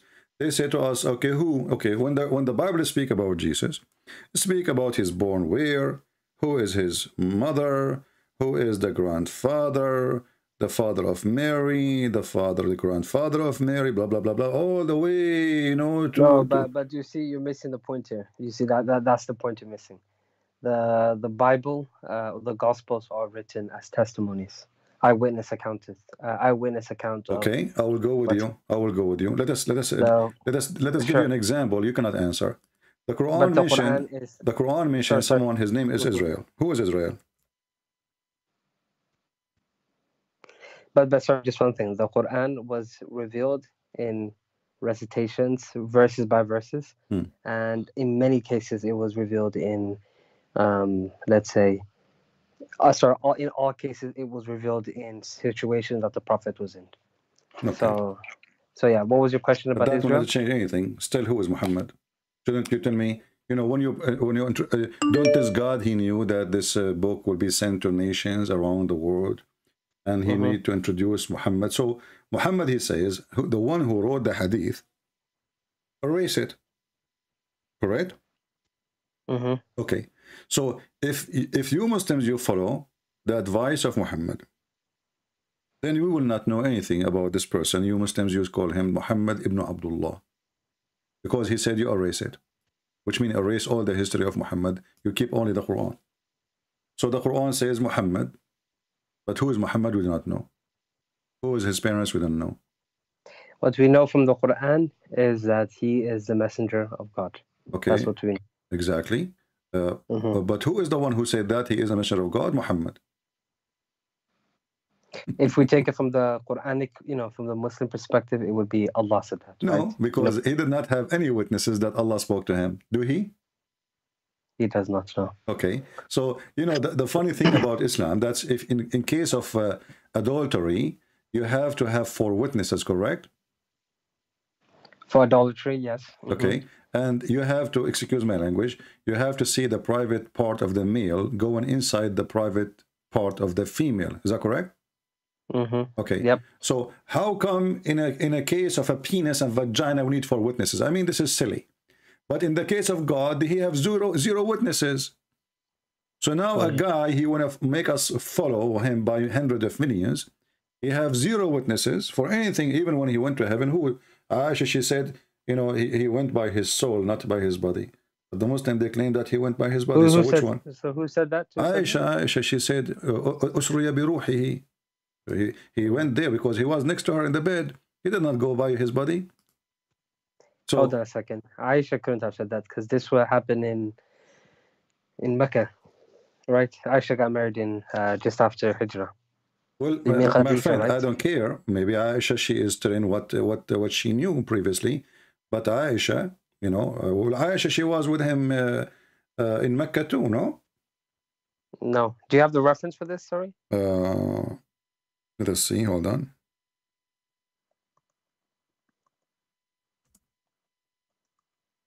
Let us see. And even if Aisha was not there, Aisha, maybe she is reporting what she heard from the previous wife or from the previous people. Or Muhammad, he says to her, here we go. And this is a proof that Aisha, actually, she was next to him in the bed. Let us see what the hadith says. Let me show you.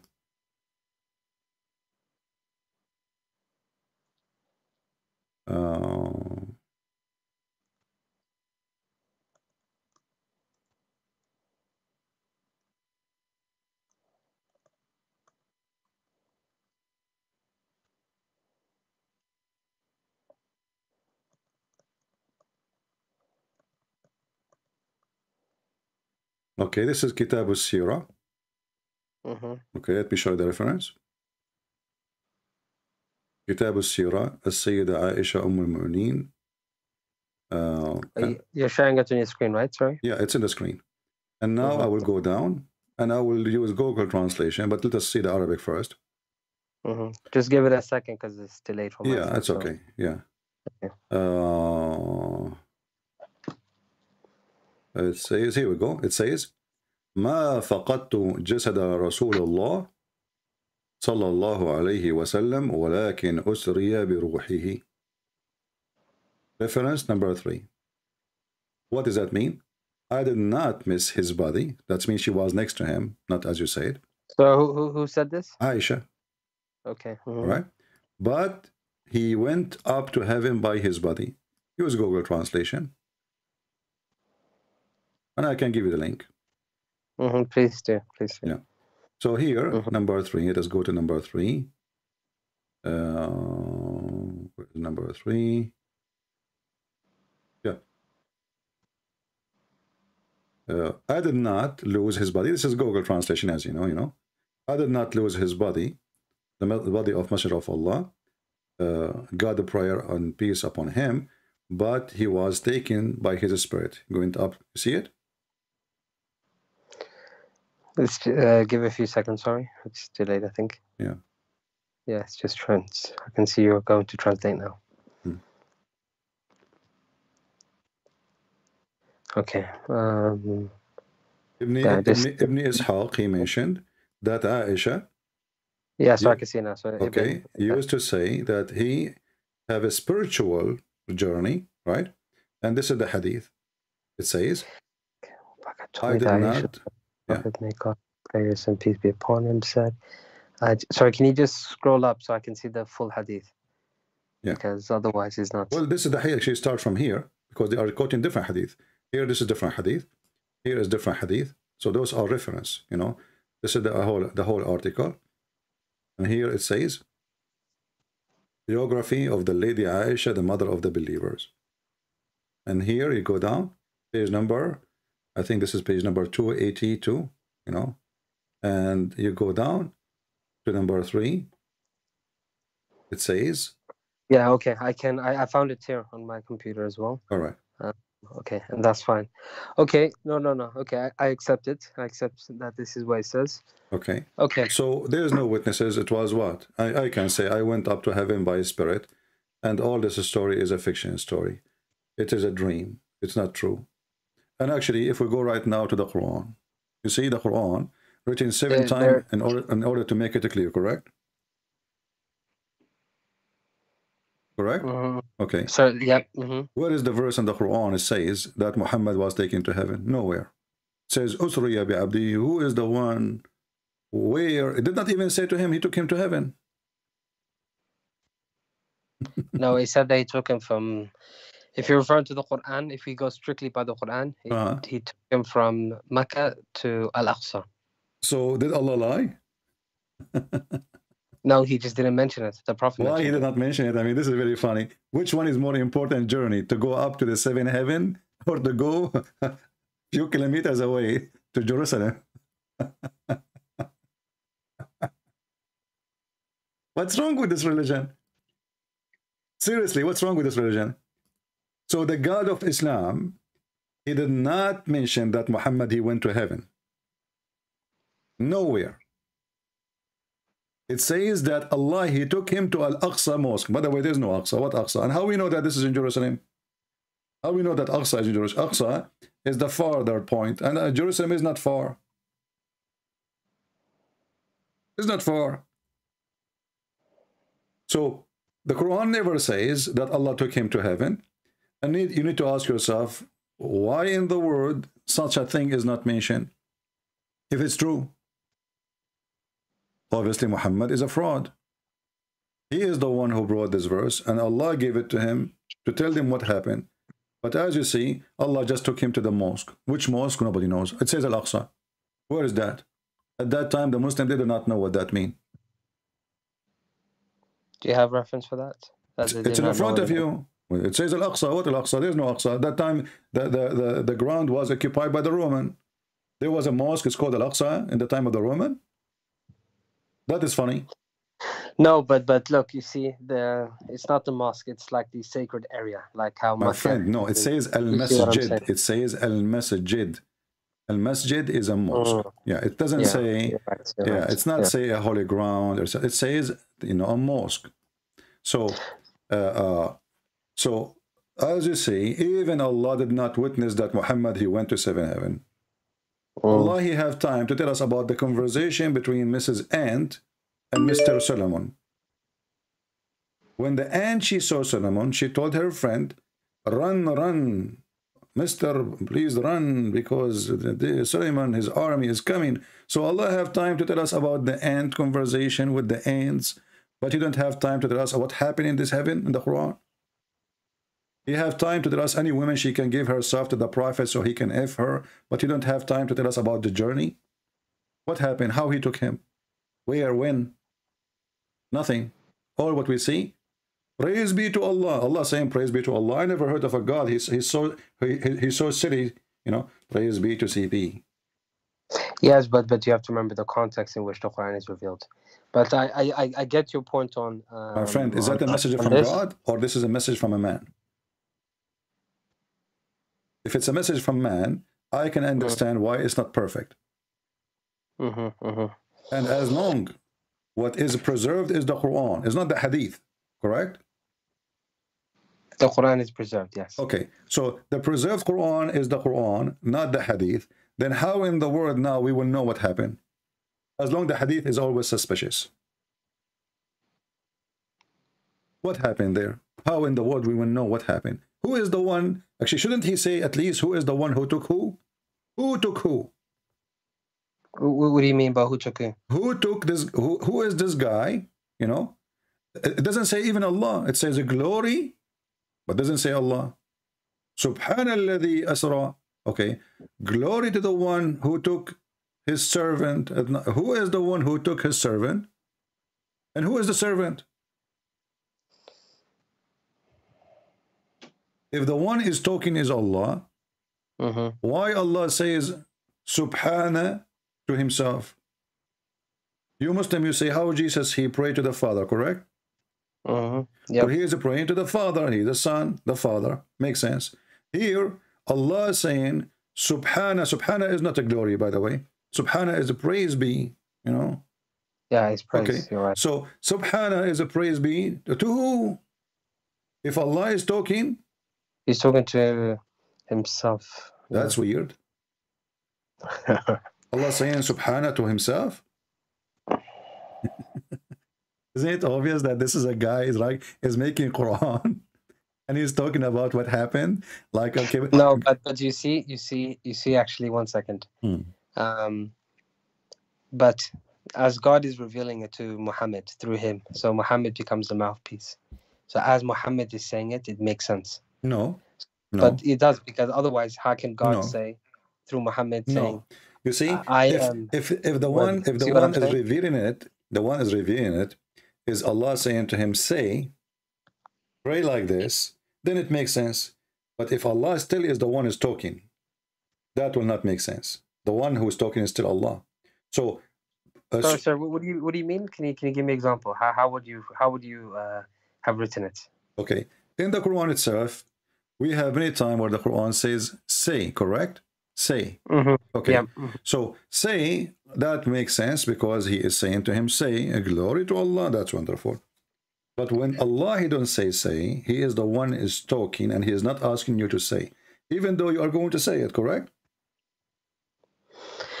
Yeah, okay, I see what you're saying. So he is the person is talking. He is not asking you to speak for him. He is speaking to you. Correct? Okay, so he did not say, he say, praise be to who? To the one who took his servant. The Muslim between two brackets, they put Allah. Why Allah want to say praise be to the one who took his servant? Who is praising Allah? Allah. Why Allah is praising Allah if he is one God?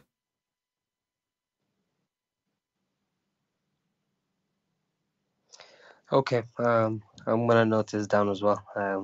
Yeah. So when you say to me, Yaqub, that's why you don't accept Muhammad as a prophet, all of this is a shish kebab. You know, I mean, why this guy, he have miracles, and those miracles cannot be found anywhere? Isn't it the Quran said?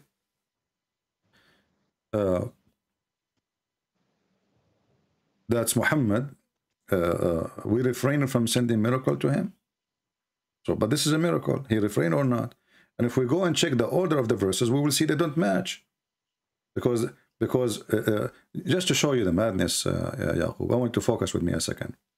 Here it says,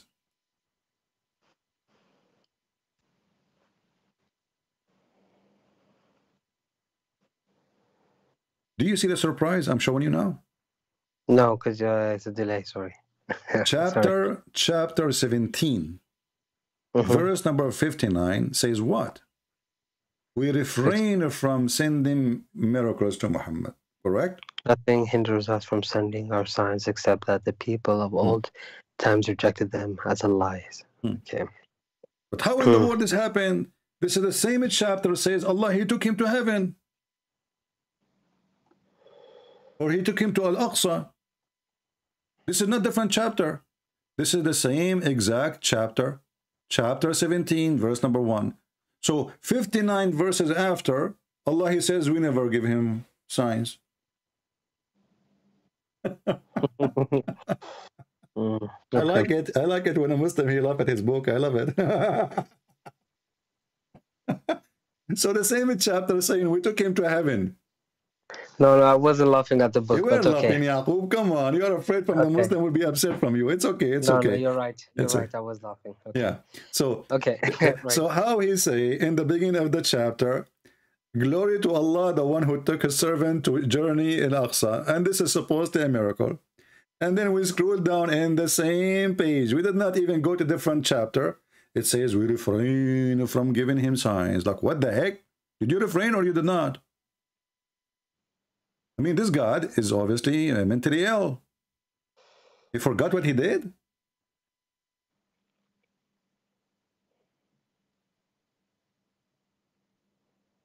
Okay.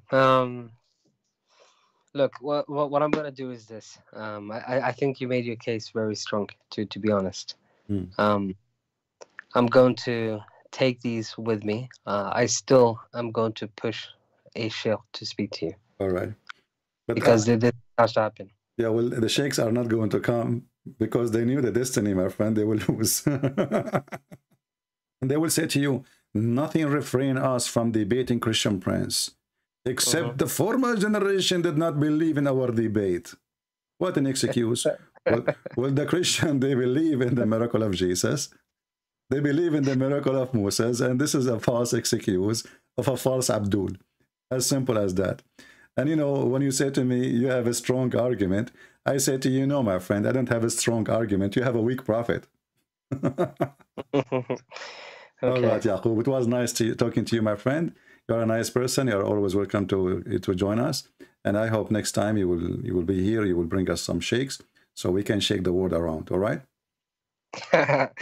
Okay. Just a question. Sorry. What time do you come on? I come every Friday and Sunday. This is a fixed date at 10:30 a.m. New York time. New York time. Take note. 10:30 a.m. Friday and Sunday. This is fixed date, but it doesn't mean I don't go during the week. You know, sometimes even I go every day. But Friday and Sunday is a fixed time. Okay. If I find a sheikh, I will give you a call. But I will try my very best to find one to speak to you. All right, my friend. Thank you, Yaqub. Thank you Thank you very much. Thank you. I appreciate it. All right.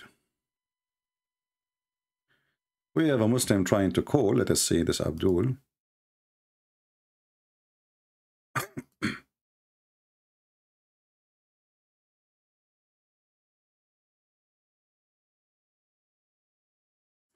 Trying to call him. Let us hope he will answer. Hello?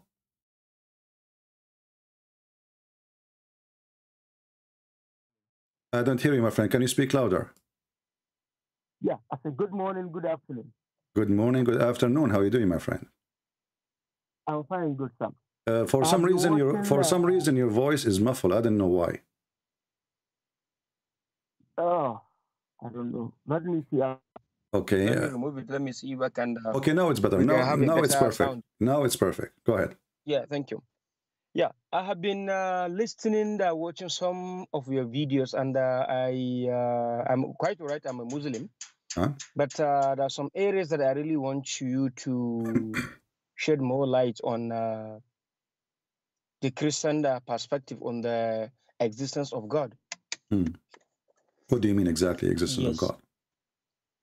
Yeah, actually, this God the Father, God the Son, and God the Holy Ghost. I need more clarification on that aspect.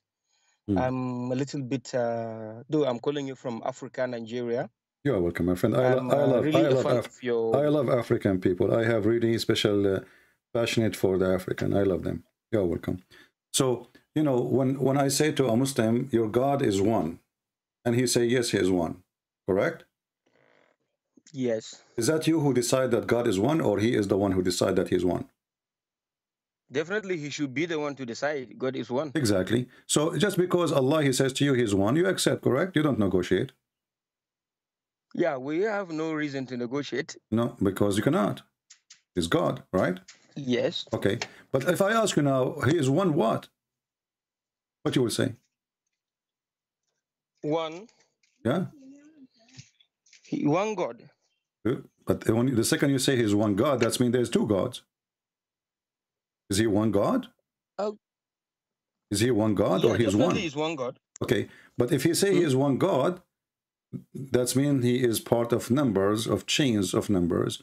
There's one, there's two, there's three. Otherwise, why you are counting? Is he a number? Are we counting God, or we are? What do we mean when we say he's one? Yeah, to my understanding, just to show his oneness, being the Alpha and Omega that control the whole universe. Okay, that's fine. So if I want to show his oneness, then I'm using the word God, the wrong word, because I can say that we have a God. His name is Allah, and I do not need to say he's one or two, because his name is Allah. His name is Allah. I did not say both name. I didn't say the three names. I said his name, a person, individual. So already in the language, it's already included that he is a one person, right? Yes. Okay, but so why I'm saying the word one? The word one here is not right, unless you are trying to use the Hebrew language, which is echad. So God in the Bible, he says that the man and the women, they, you know, the man, he leave his family and they will be attached to his wife as one, echad. And this is the same word used for God in the Bible. Your God is echad. Echad is unification, is unity, is not one person. Now, if we check with the God of Islam, who he said to you that he is one, do Allah, or did Allah say in the Quran that if you want to take a wife or a partner, he will take it from us? Yeah, actually, I've watched that video that you really deliberate on that topic, but I'm still learning more on that aspect. I will definitely call you one day and discuss much about that area. Yeah, but you know, we're trying to explain. Don't worry, still we're going to talk about the Bible. But look what happened in Islam. The Muslims, they say to us, Allah is one. And then we find that this God, Allah, if you want to take a partner, he will take it from us. Okay, if he is a one person, how he will take a partner from us? And then the Muslims, they try to explain it. Yeah, go ahead. No, go ahead. Go ahead. The Muslim, they try to explain it. If we go into the interpretation, they say, well, if Allah, he want to take a partner, he said he will take it from us, and he meant the angels or the hur. But hur are women, they're human. How Allah can partner in order to take a wife with someone is a human. You know, you cannot marry a cat to a cockroach, correct? They have to be from the same kind. Definitely. Okay, so yeah, they definitely have from the same. Exactly. Yeah. That means Allah is a man, because he choose, if you want to take a partner as a wife, that will be from the black-eyed hur. But the black-eyed hur is made for Muslim men to sleep with them, correct? Yeah. So for Allah to be a partner for this hur, he have to be a male like you. Definitely. That means Allah is just a man.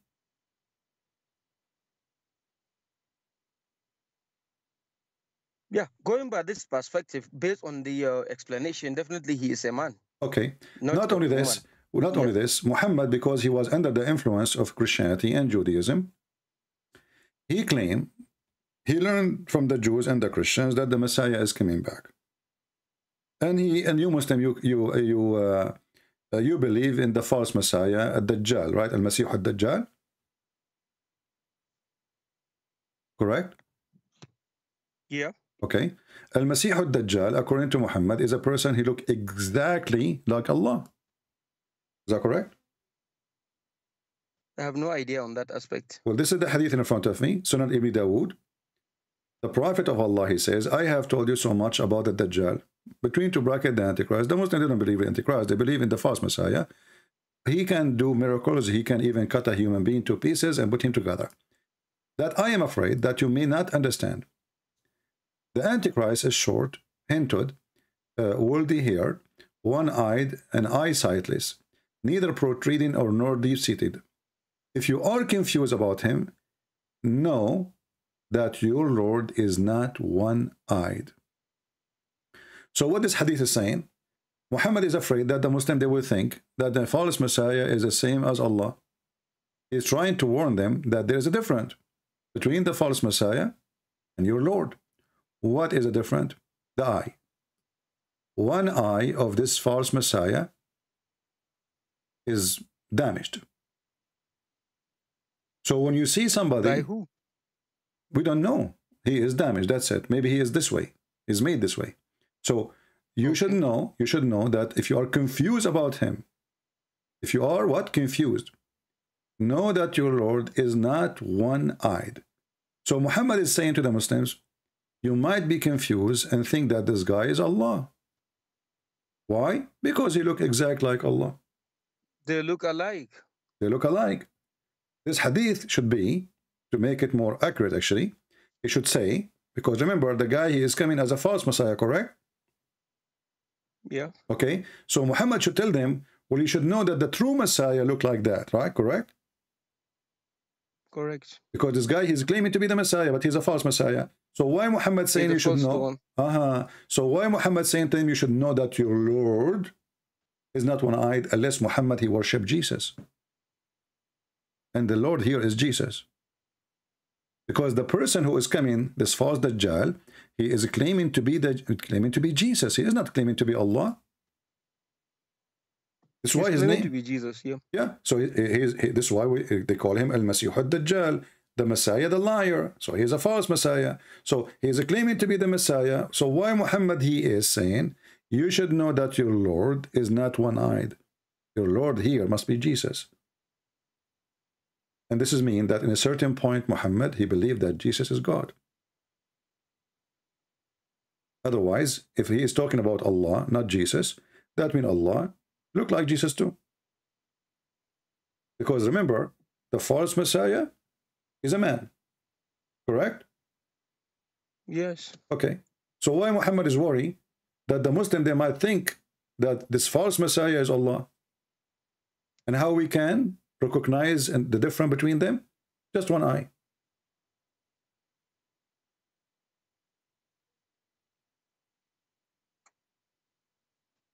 So anybody with two eyes definitely really looks like Jesus, and whoever looks like Jesus, definitely he is a God. And this is funny, by the way, because I mean, this is the only difference between this guy. He can't cut a human being, put him together. He can't fix his eye. I mean, Muhammad, he says to you that this guy, he can chop a person by his sword and make him two pieces. You know, he can make him shish kebab and he can put him together. So this guy, is a creator, obviously. Then, you know, so how come he cannot fix? He can go to a surgery, like in Thailand, they change your gender. You know, they install a new ass for you if you like to have a big ass. So this guy, he can go to Thailand, he can get a new eye. And here we go, we will not know that he is the Dajjal. What does that mean? I mean, this is a stupid statement. But here you notice how Islam is a very confusing cult. And you don't have a God, my friend. He's one. Actually, that is why I really call you. I really want to have some clarification about the Jesus Christ, the miracles and his being. as a Lord and Savior to the Christians. I just want to have more information and more light on what it is. My friend, Christ, look at the name of Christ. Do you know what Christ present when we say Christ? Why, you see, if you go in the Quran, I don't know if you know little Arabic or not, it says Al-Masih. Yeah, actually, I'm from Africa. I don't have much knowledge about Arabic. My it's friend, only doesn't matter. bit. I am a black, blonde, African, American from Japan. Still, I speak Arabic. Listen carefully. You can learn language. Listen, the Quran says Al-Masih. Al, in the language today, mean the. Al, in the old Aramaic and Hebrew, mean God. You will notice not even one time the Masih is mentioned as Masih. He is Al-Masih always. Al we add it before a name only if it is godly name or nothing like it. There's only one person, one individual. Okay. So the Muslims, they say Allah, right? Yeah. Okay, Al-Masih. Why you don't say Al-Muhammad? Because there's many Muhammad. But there's only one Messiah. And why there's only one Messiah?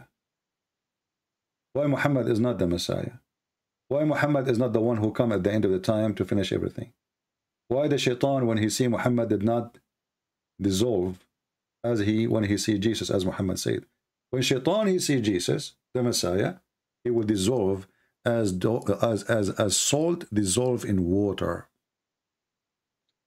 What do you think about that, my friend? I don't know what's your name. What's your name? Can I say your name? Yeah, of course. My name is Abdul. Abdullahi. Abdul. The very common name you normally mock. Yeah, Abdul, exactly. I'm not mocking, by the way. This what is your name? You know, you must have already funny. I love speaking to you, Christopher. This is my first time to talk to you, and I'm very happy to hear and listen to you. Yeah. Definitely, we keep on talking, and I'll keep on making my personal research, and I'll be calling you at your own time, so that it shed more light on what the way to go in these religious discussions. Yeah, but my friend, the purpose of our conversation is not the conversation. The purpose is to understand and to help you. So I understand, yes. Yeah. So I want you to help to focus with me. Why Shaitan, when he see Jesus, he will dissolve as a salt dissolve in water? I'm trying just to find the hadith. To my understanding, because he is scared about seeing him, because he's a kind of a very strong, powerful being to him. So why Muhammad, Shaitan, he come to him, Shaitan, he jump in his shoulders, Shaitan, he command him, Shaitan don't dissolve when he see him. How come Shaitan don't dissolve when he see Allah? But when he see Jesus, and this is the hadith in front of you, and this is Sahih, it says here at the end of the hadith, that when the Messiah come to this earth, the evil one, the Shaitan, when he see him, then he would dissolve completely. He would dissolve. Like what? Like salt dissolve in water. This is the power of Jesus. So if Jesus is just a man, as the Muslims they say, and Jesus is just a messenger, well, Jesus, he can do what nobody can do, to the point he do not even need to do anything to Satan. Satan, he see him, he dissolve like salt in water.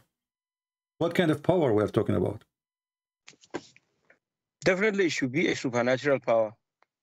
There must be divine power. Right? Yeah, supernatural. Because remember, Satan is very powerful too, right? Satan is very powerful. And Muhammad, he described even what this Antichrist would do. Like he can he can hit the ground and make it gold, turn it into gold. He can order the dirt, and the dirt will open wide, and gold and jewel will come. This is what Muhammad said about the Dajjal.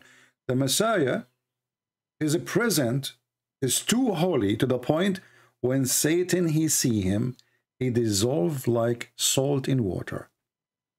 So my friend Abdullah, how in the world you follow such a man like Muhammad, who is filthy, fornicator, child molester, thief, criminal, fabricator of Quran, who make verses saying any woman, she can give herself to the prophet. And obviously this have nothing to do with God. How someone like you, coming from a good family, accept someone to be his prophet like Muhammad, and forsaking the Holy Messiah, who, as you see, Satan, when he see him, he dissolve in water. That is the reason for me to call you, so that I need more clarification on the Jesus Christ. What more clarification you want, Abdullah? Come on. I mean, look at this. This is your prophet witnessing to Jesus.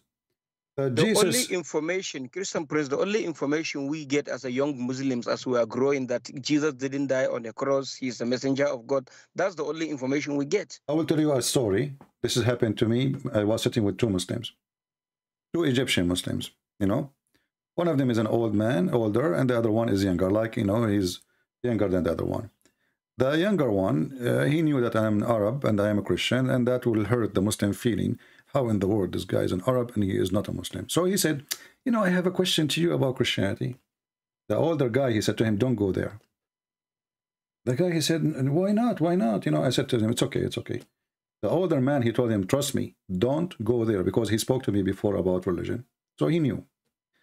The younger one, he insists. So he said to me, if your God is the Father and he have a son, his name is Jesus, how come the Father did not save his son when he was on the cross? Do you understand the question, Abdullah?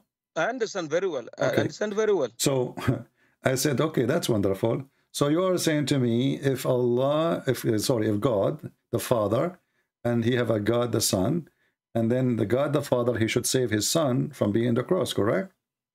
Yes. He said, yes, because the father, the first thing a father would do, what he would do, he would save his son. I said, okay, no problem. But that's mean that Jesus must be the Son of God. He said, why? He said, because in Islam, his father saved him. So if we follow your logic, Jesus is the Son of God in Islam, but not in Christianity.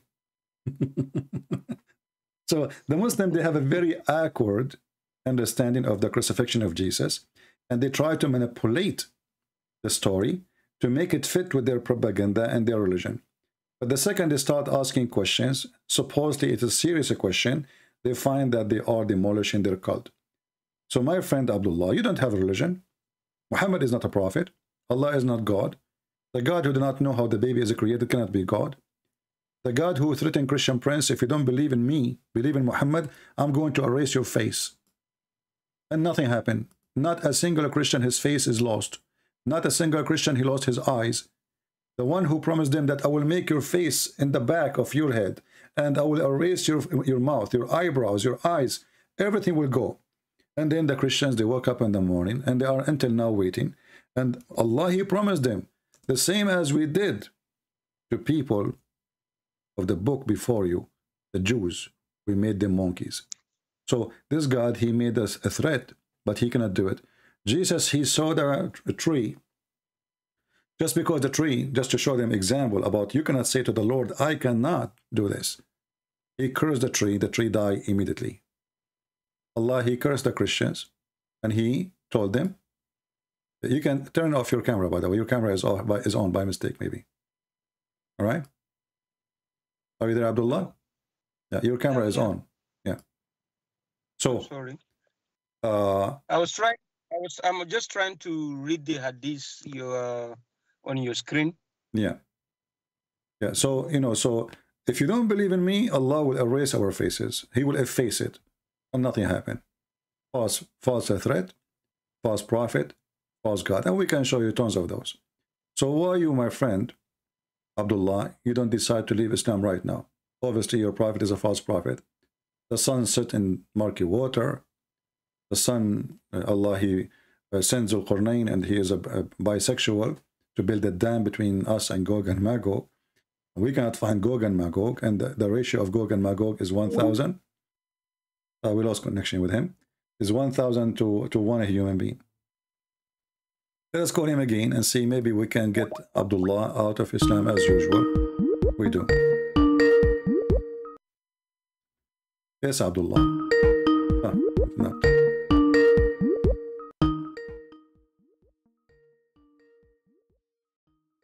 But maybe he lost his connection, I'm not sure. I'm trying to call again.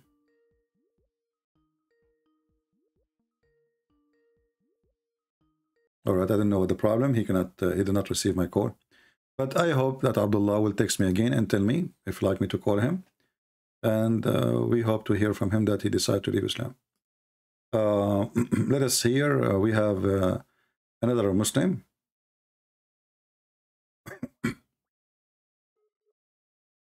Trying to call another Muslim.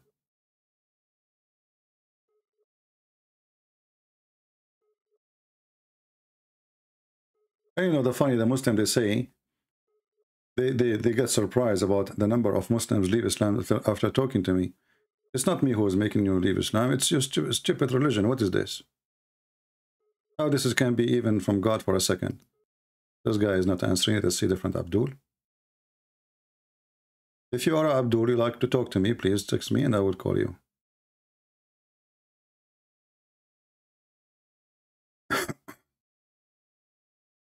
Okay, I don't know if this person is still there.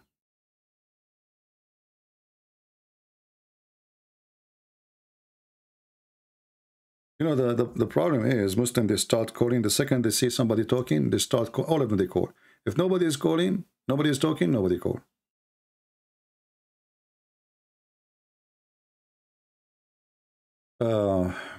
Islam is a very, very stupid cult. And the idea of it is very simple to understand. There's a God. If you believe in him, he will make your penis endless. And he will give you a lot of vagina. And this God is very sexual. However, this God, he promised you banana. And he promised you that you will have a nice pillow. And you will sit in couches. And you will have a river of wine.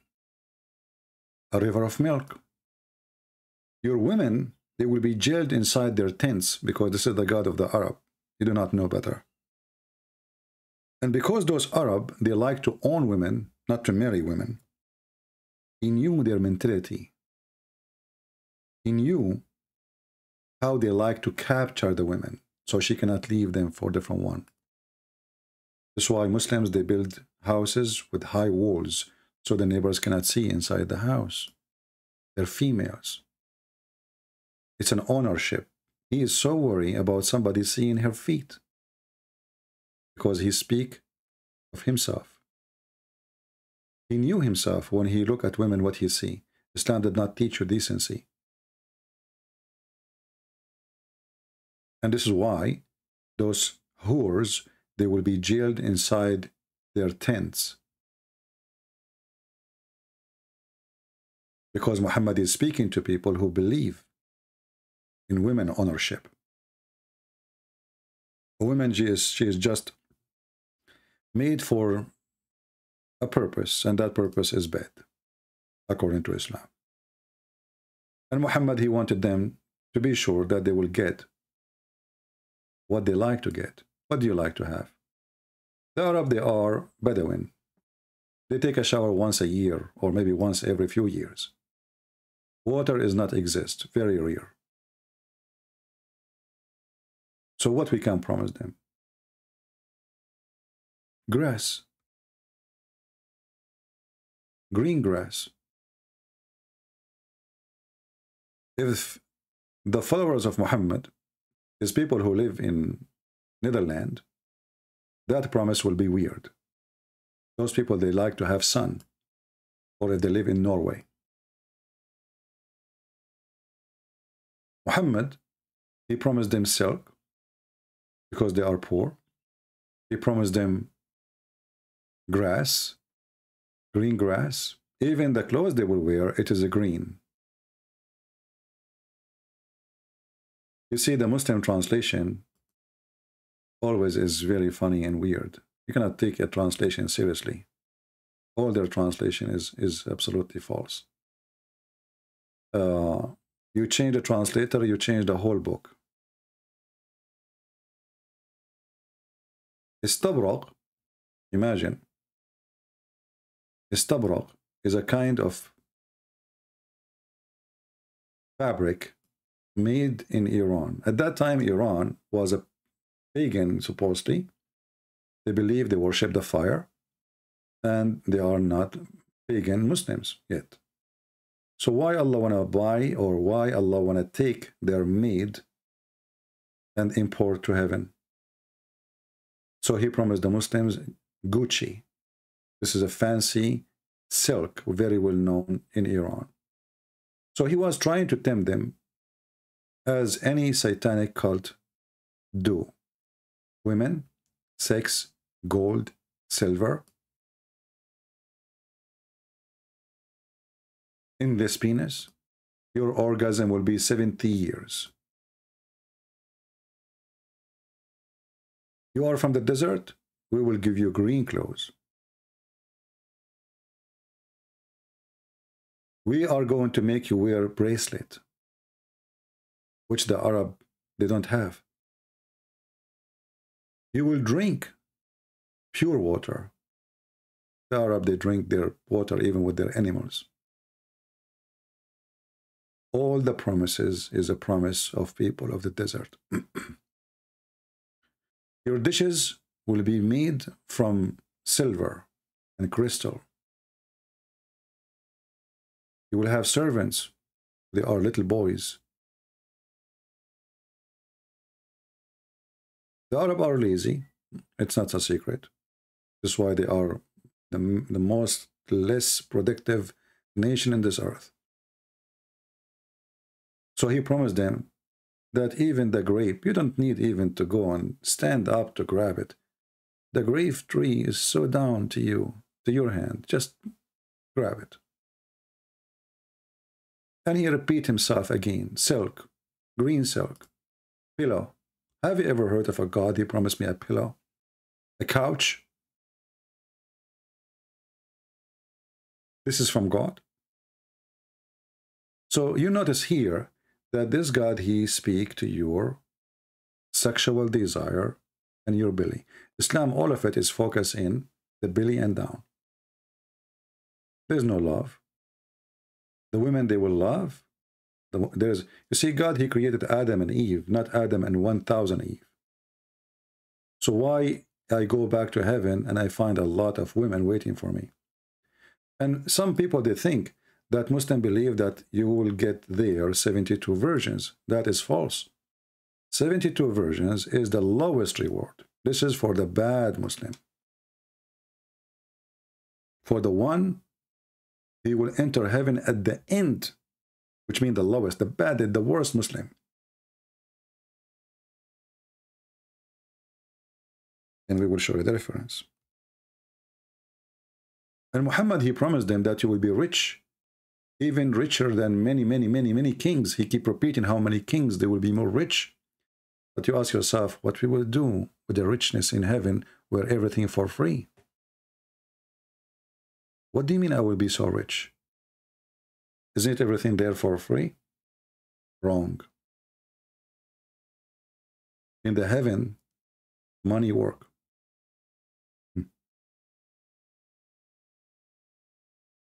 In the heaven, there is a bazaar.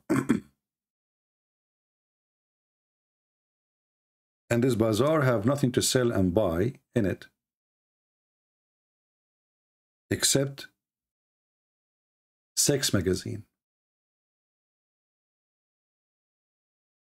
It's hard to believe that this religion teach that. But as you know, we don't say things without showing reference.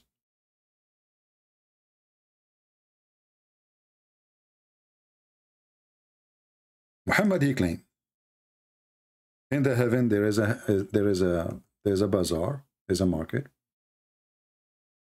and this bazaar does not have anything to sell or to buy except images of men and women. And if the man, he like an image, he enter it to have sex with it.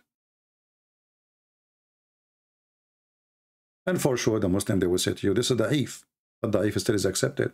And da'if, as Muhammad said it, and this is why it is in the book. In the heaven, inna fil jannati lasuq, ma fiha shira'un wala bay'. Indeed, Muhammad said, in paradise there is a market, which there is no buying nor selling except images of men and women. So whenever a man he desire the image, he enter it. 6 magazines. And you notice that the one who will enter the images is men. The customers, all of them are men. The one who you would sleep with, it can be men and women. They are images of men and women. In the heaven of Islam, homosexuality is very welcome. So you go to the magazine market, you start flipping the pages, you find, let us say you are a guy, and you find a guy, you like him. He is sexy and you know it. You jump inside the image and you have sex with it. So how in the world we can accept such a cult to be a religion? It's a madness. Let us see this guy he is trying to contact. Give him a chance.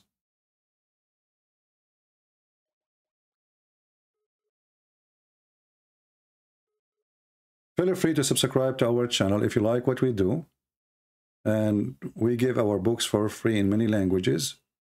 That means they post for you from time to time. And don't forget to subscribe to Patreon. It costs you nothing, so you can get notification when we go live on air. Let's try him one more time. If you don't answer, we will block him. We will see. Hello? Yes, my friend, you are live on air. Go ahead. I want to debate. What do you want to debate about? Are you qualified to debate? Yeah, I can debate. Do you know how to write, how to read? Of course I know how to write and read. Oh, what do you mean, of course? Well, who doesn't know how to write and read? Who? Well, I do know how to write and read, yeah. So there is a qualification of knowledge to know how to write, how to read, or there is no need? I can do that, yes. I don't understand what? I can read and write. You asked me. I know, but is reading and writing is a qualification for somebody to debate about something, to teach us about God? Yeah. So how you're a prophet? He is a person cannot read and write, yet he want to teach you about God. No, but that's the thing, because like Allah says in the Quran that the prophet was illiterate, so that he can. So that the people wouldn't doubt that he wrote the book himself. So it says because Ankabut verse 48. Okay, but my friend, nowhere in the Quran it says that your prophet he do not know how to write, how to read. The word. Yes, it does. No. Surah Ankabut chapter 29 verse 48. My friend, okay, I will show you. The word ummi does not mean. Are we live? Are we live on YouTube? Yeah, we are live. Yes. So I'm asking you now. Do you know how to read? You said yes. Chapter 2, verse number 78. Can you read for me what it says? From which chapter? Chapter 2, verse number 78. And I don't know what translation you like me to show you. Oh, let me pull it up. Hold up. Okay. Verse 78. 1 second. It says, and among them are unlettered ones who do not know the scripture except wishful thinking, but they are only assuming. So what is the word ummi mean in Arabic? It means those who do not know the scriptures, not the one who do not know how to read and how to write. That's talking about people in general. It's not talking about the prophet. No, this is what that says. It says to you, it's give you definition. Who is the one who is called illiterate? Is the one who do not know the book. And your prophet, you do not know the book. Do he? He didn't know how to read and write, but he got revelation. Do your prophet knew the book? Of course, the prophet knew the book. He got the revelation. Which book he knew? The Quran. He got the revealed the Quran over a period of 23 But the Quran years. never revealed as a book to him. Revealed verses here, verses there. Verses, yeah, verses, but it was compiled into a book later. Okay, so he did not have a book. That's why the Quran says. The people of the book, when we say the people of the book, we say the Christians, right? And the Jews. Yeah. Okay. The Christians and the Jews. Yeah. Okay, but you don't say the people of the book speaking about Islam and the Muslims. No, because that's the people who received the previous revelations. Okay. It's not talking about. Okay. There's a sheikh. He is very well known. He claimed to be a big sheikh.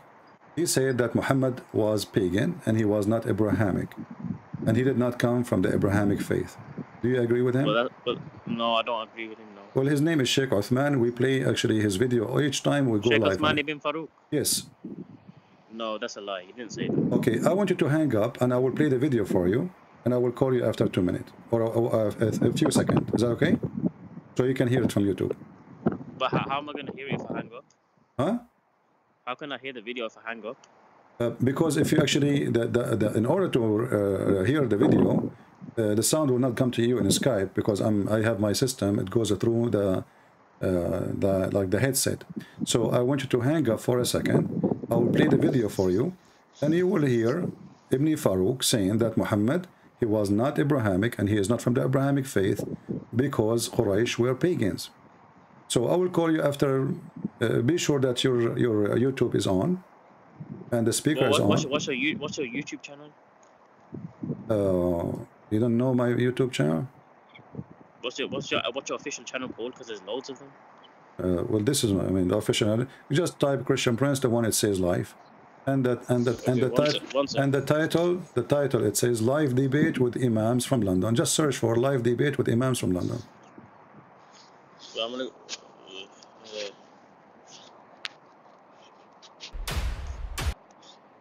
Live debate with imams from London. Yeah. Okay, you see it? Click in it, and put your speaker on. There's no need to hang up then. Put your speaker on, and I will play Sheikh Farouk for you. So shall I cut you off then? No, just stay. Just be sure you can hear YouTube. But I mean, again, he doesn't know who Gabriel is, right? Because he didn't come from an Abrahamic faith. The people of Mecca were pagan. Did you hear it? Hello?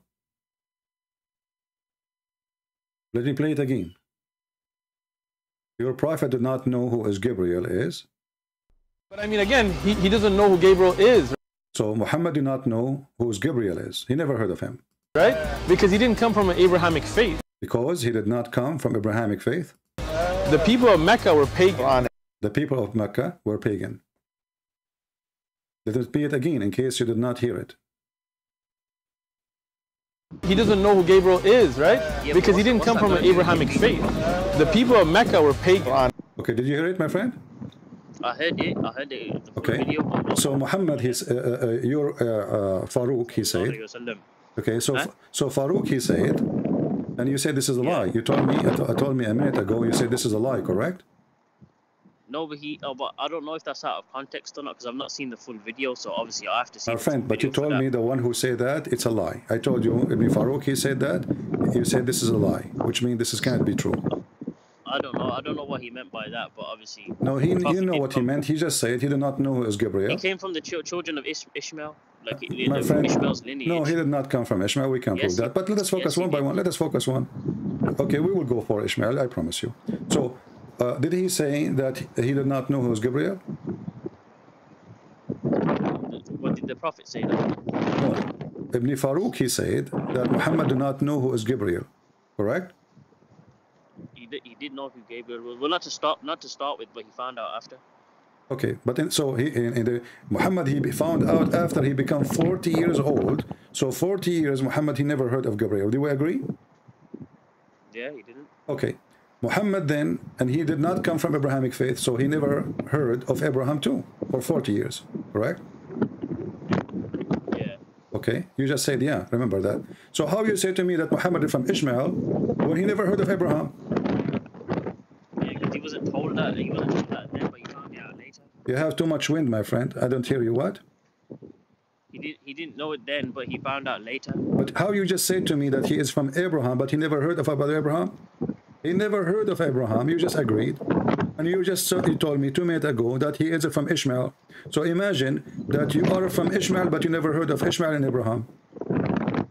Because that's the furthest generations, isn't it? My friend, can you stay in a place where the wind is not strong, because your voice is really hard to understand? Yeah, but that's before he heard about Gabriel. About the Ishmael and that, but that was after. way after. My friend, there's no need for me to know about the angel now. You keep jumping from one thing to another. Do I know who is my grandfather? I mean, you are telling me that Muhammad, you claim that Muhammad is from Abraham, but you do not know. You do not know that he is from Abraham.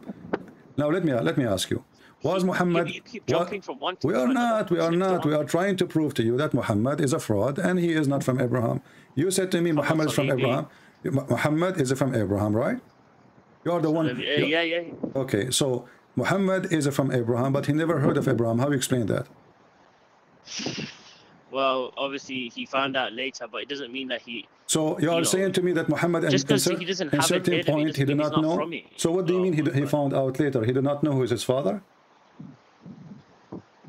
Well, he knows who his own father was, but he didn't know. So how he did not know? Okay, Muhammad now is 40 years old. He never heard that he is from Abraham yet? Well, as far as I know, he never. Oh, so now you agree with Ibn Farouk. So now both of you agree that Muhammad, in the age of 40 at least, he never heard of Abraham. He do not know what Abraham is. Yeah, but, now, what has that got to do with anything? Okay, let us see. You Muslim, you claim that Ishmael, he went to Mecca, correct? Yeah, he did. Even the Bible as well. Okay, no, in the Bible never said that. Yes, it is. No, never said that. He went into the wilderness in Genesis chapter 21, verse 13. The wilderness of Haran. This is not in Saudi Arabia, and even the Bible. Listen, my friend. The Bible says, listen, Abdul Potato. If you want to continue with me, speak like a man. You want to speak like a kid? I will hang up on you. I'm speaking like a man. Okay, you are not a man to speak like a man. Obviously, you're I'm just joking. No, don't joke with me. Either you are a man, the guy with the beard, you called me yesterday, you are a potato. We speak to men. If you are just a kid, you are a kid. Look what your prophet in the Quran and what the Quran says. The liar, they say that Muhammad, he is from Ishmael. And we just heard them saying that Muhammad never heard of Abraham. I never heard of somebody never heard of his grandfather. But look what happened. Abraham supposedly in the Quran, he came to the Kaaba and even he rebuilt the Kaaba.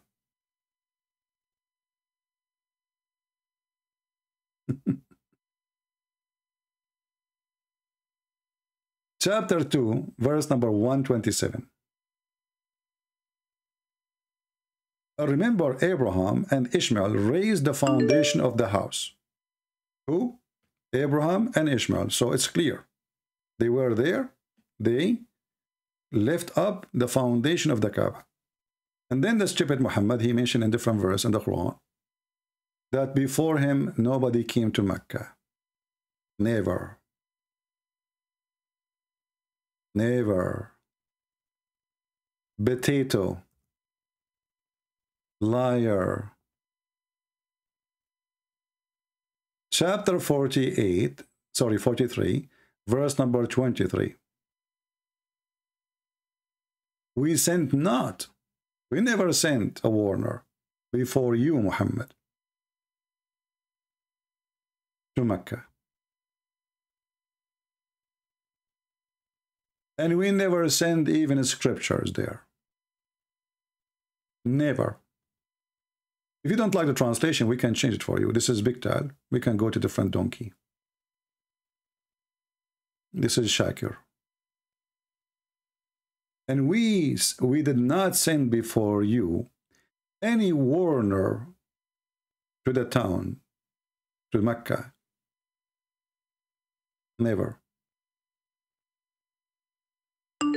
Different verse. Are we done? No. There's more verses. Read with me the other ones and laugh.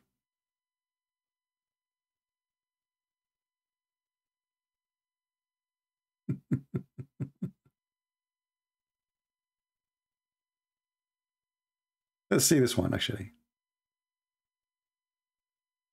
Chapter 34, verse number 44. This is even more horrible. And we have given them no scriptures which they study, nor we sent to them before thee any warner. Never. Mecca receive any warner. So if the people of Mecca, all of them, they are children of Abraham, because if Muhammad is from the tribe of Quraysh, and Quraysh is Mecca. So if all the tribe is from Ishmael, and Muhammad is from Ishmael, and the verse saying, we never send them before you, any warner, never, never. So how this stupid cult says that Muhammad, he is from Ishmael? And actually this is what I was going to talk about, because there's a Muslim, Muhammad, and he made a comment. Let me open his comment.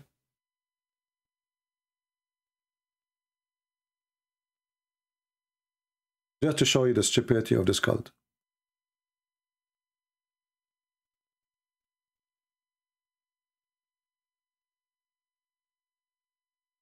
This is a Muhammadan, and this is his comment.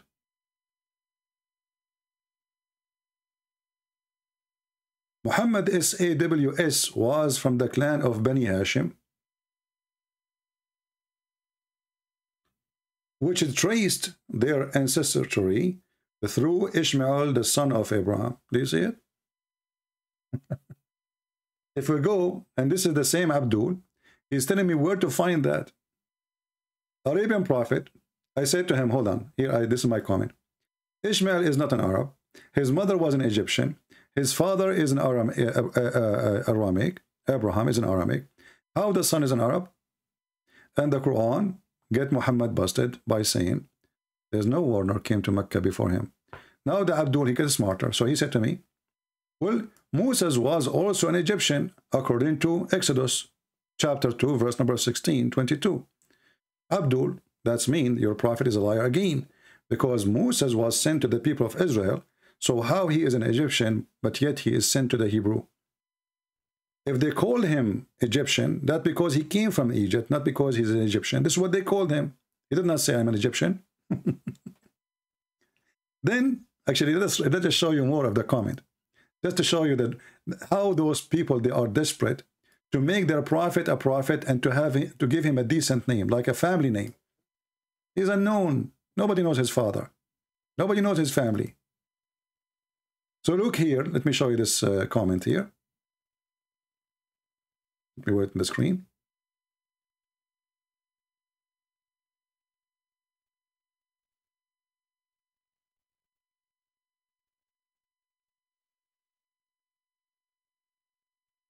Let us read together. This is a different person, actually. No, this is a different comment. Let me sure. I hope I did not delete the whole comment. Let me see.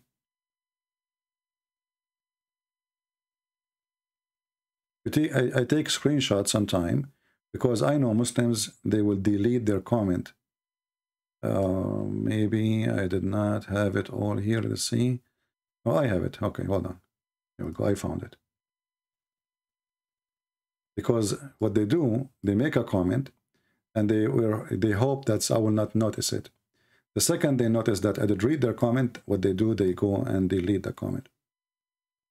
Look what this guy, he said. According to the Bible, Moses and his people were Egyptian because they dwelt in Egypt for 430 years. In fact, Moses and his people, the total of the number of years they've been there is almost 200 something years, not 400. 400 is the time of, let us say, going around from places to places.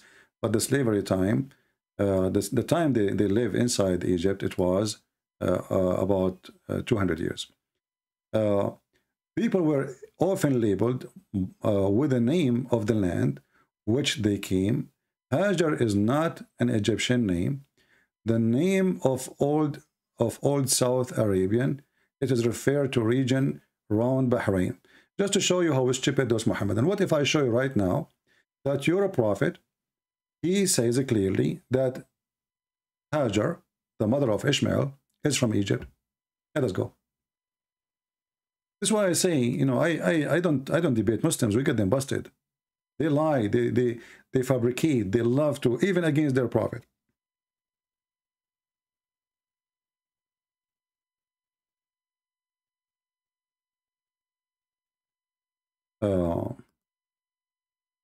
Let us hope that we can find it in the English website.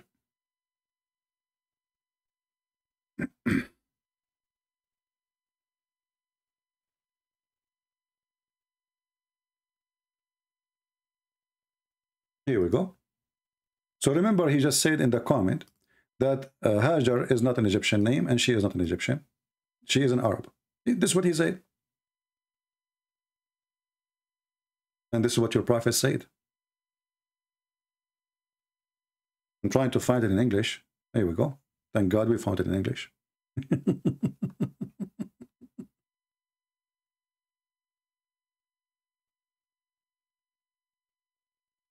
Your prophet saying, when you go to Egypt, take care of the Coptic people. Why?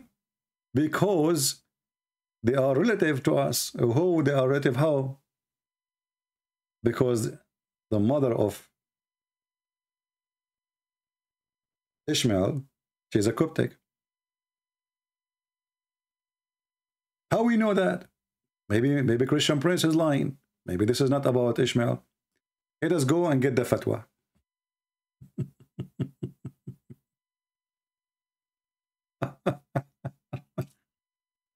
This is your stupid fatwa. And this is your stupid Islamic website. And this is the stupid you got busted. Fatwa number 64910. Let us use Google Translation, peace be upon him.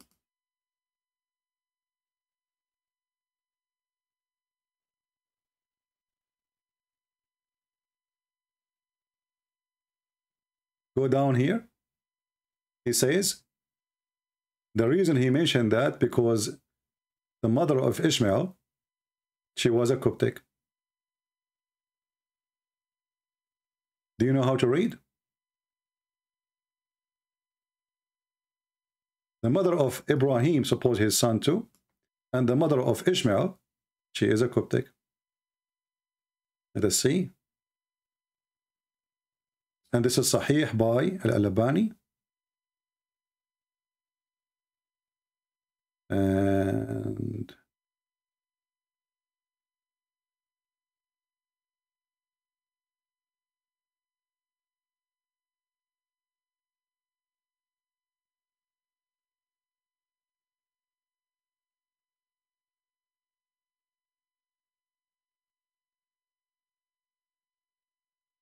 do the Muslims even know how to read?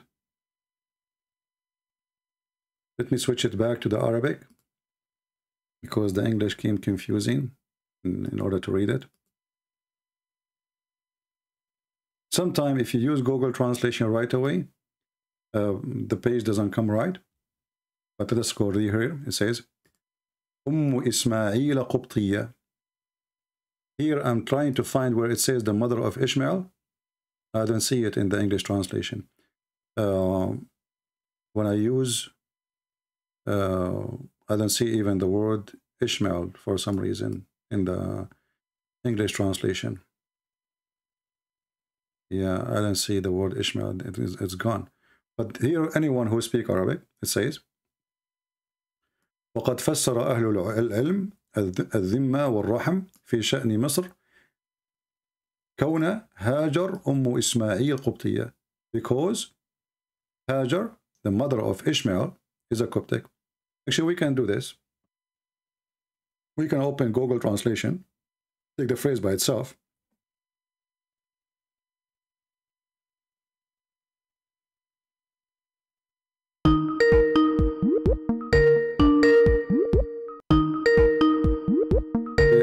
Hold on, my friend. Don't call me right now. I want to open Google Translation.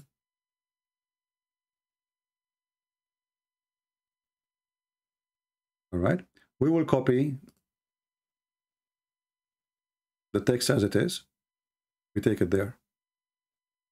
Go to Google Translation. Copy, paste. Paste. All right. Do you see it? So when we take it as a sentence by itself, it appears. For some reason, when you translate the whole page, it doesn't show. So when the Muslim, they try to fabricate and they say, well, this is not true, and Hajar is not an Egyptian name, and she is not an Egyptian, this is against your religion, against your Islamic teaching, and you are trying to fabricate things. In the same time, when the Quran says that Moses, he said, "O children of Israel, if he was an Egyptian and considered as an Egyptian, and if Ishmael is the son of an Arab woman, as you claim, and then your prophet, he said that she is an Egyptian, and she is a Coptic specifically, not only Egyptian, because Egypt is big, it might be have different ethnic at that time, but there was details about that she was a Coptic specifically. Same time, the Bible make it clear that Ishmael, when he left with his mother, Hajar, he went and he married from an Egyptian woman. And then Hajar, who was mistreated or ill-treated by Sarah, the wife of Abraham, the Bible says that they've been informed to come back because Sarah will not mistreat them anymore. She repented and she understood that she is wrong and she was doing bad. But the Bible confirms where Hajar and Ishmael, their trip was. Let me show you a map.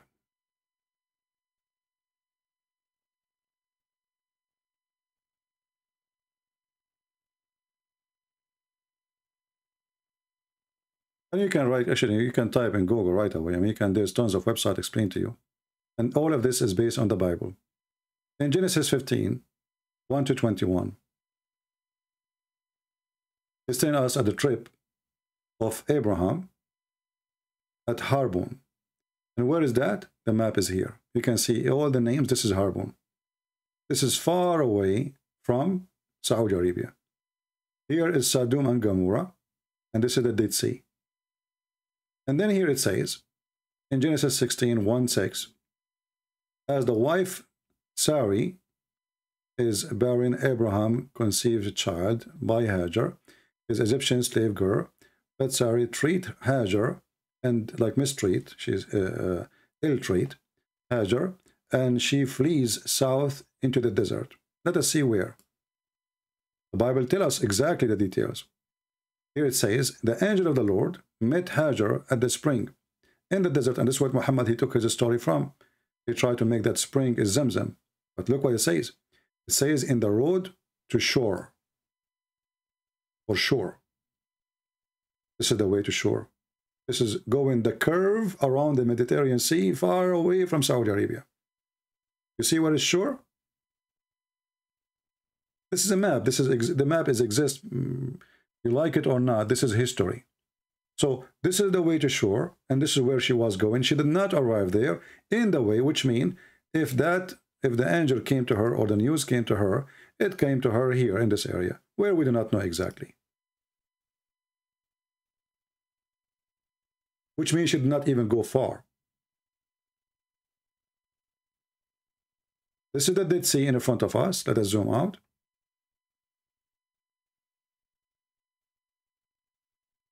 Let us use a red line. This is the Dead Sea. This is Jerusalem. This is the Mount. This is Harbon. The woman she left in her way to shore, and then she received the news to come back. And this can be found in Genesis 16. You can read all the chapter or from verse number 7 to 16. And then God, he gave a news to Abraham about, his covenant, and I mean the story, the rest of the story. But as you see, Ishmael nowhere went close to Arabia. And by the way, the word Arabia, when we say Arabia today, we mean Saudi Arabia. But the word Arabia means desert. So literally, Ishmael, he went to the desert. And this is what desert mean, Arabia. But this is not Saudi Arabia today. As you see, this is the map. And this was the direction. So when the Muslims, they try to fabricate They got themselves busted in many ways. As you see, the Quran itself proved to us that before Muhammad there was zero warner who they came to Mecca from God. So if Abraham, according to Muhammad, he received scriptures, what Abraham received, the Quran confirmed that Abraham received suhuf. Suhuf is mean scriptures. What is the name of the book? Nobody knows, according to Muhammad. You go in the Quran, you will find this. It says, chapter 87, verse number 19, Suhufi Ibrahim wa Musa. The scriptures of Abraham and the scriptures of Moses. And this is the last verse in chapter 87. The books of Abraham and the books of Moses. Books, not book. Books. Abraham had many books. That's what the Quran is saying. Then we go back, we find that the Quran confirmed that nobody came to Mecca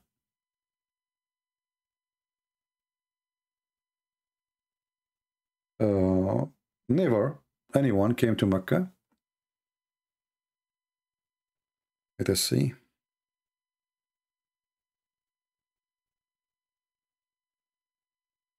And no books was given to Mecca. Never.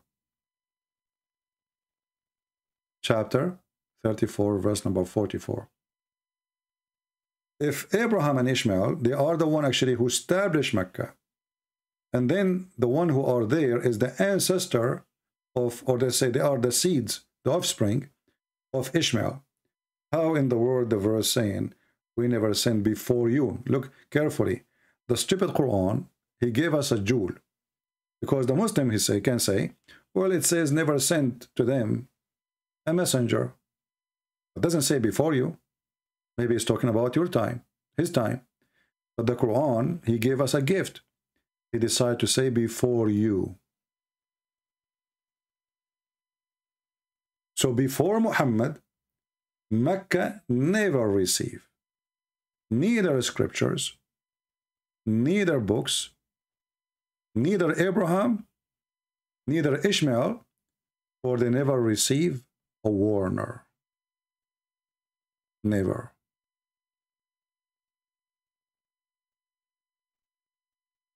Do you see it? This is how we defeat them from their own books, and this is why they hate it when we quote for them from their books. We have our brother Muhammad Nasif, the one who became a Christian. You remember him? Just a few days ago, he sent me a message. I don't know if you want me to read it. Let me call him for a second.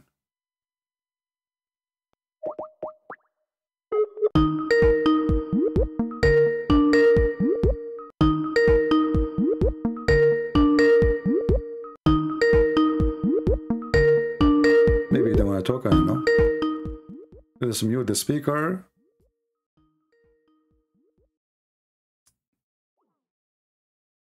Anyway, he is not answering, so I will let it go. We have another Abdul. Let us see.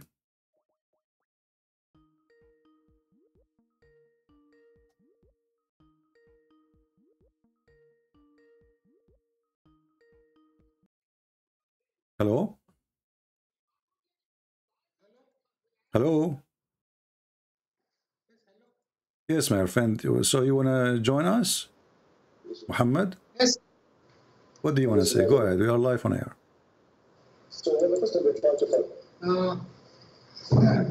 I will just give you the Dawah of Islam. Accept it so that you might get saved. I don't understand. Sorry, again, what? You are asking who? Accept Islam so that you will get saved. Who? You. You text Islam? Accept Islam. Oh, you are asking me to accept Islam? Yes. Okay, what I will get if I accept Islam? You will get salvation. Salvation or virgins? Sex? You will get salvation. Okay, is salvation guaranteed in Islam, or it is based on, you know, luck? Speak a bit louder. My mic's not. My friend, your speaker is not good. Listen, You said to me, you will get salvation, but isn't it your prophet, he said, that Allah, before he created you, he decided what you will do, he decided what you will be, he decided you will become a believer or not, and it doesn't matter what you say or what you do, he decided already, correct? Right. Okay, so why are you asking me to accept Islam? If Allah, that's mean Allah don't want me to accept Islam, so your God is stupid. So he sent the Muslim to ask people to accept Islam, but then Allah, before he created us, he decided us, we will not accept Islam. No. What You do are you mean, getting no? it wrong. Okay. You are getting it wrong. Okay, let us see if I'm getting it wrong or not. My friend, Muhammad, let's do you know Islam more than your prophet? I do know a lot of things. Have you No, talked to I'm my asking prophet? you, do you know Islam more than your prophet? Have you talked to my prophet? I'm asking you, do you know Islam more than your prophet? How will you judge? What? How will you judge that how much Islam I know? I don't know how much you know, but I'm asking you, do you know Islam more than your prophet? Do you know how much my prophet knows Islam? Well, isn't it Muhammad is the founder of Islam, so it's going to be funny that you know more than your prophet, do you? Who said Muhammad is the founder of Islam? So who is the founder of Islam? It's since Adam. Since Adam? Adam was a Muslim, right? Yes. Okay. Adam, he committed sin. Did Adam choose to commit sin, or Allah, he made him commit sin? Adam committed sin. So Allah did not force him to commit sin. Allah never forced anyone to. All right. Just to show you that you do not know what you are talking about, can you read for me the hadith and we see in the screen? Which one? 44? This hadith in the front of you on the screen. But I don't trust any hadith.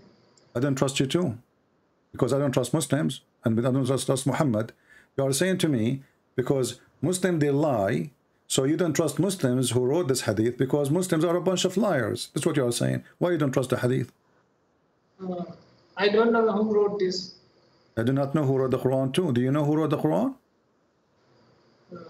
I do not need the Quran to accept. You do not need the Quran? So you do not accept the hadith, you don't need the Quran, so what do you need?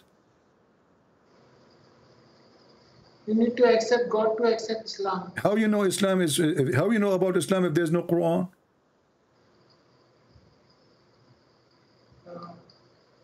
Okay, so Quran, even if you know a little bit, it's okay.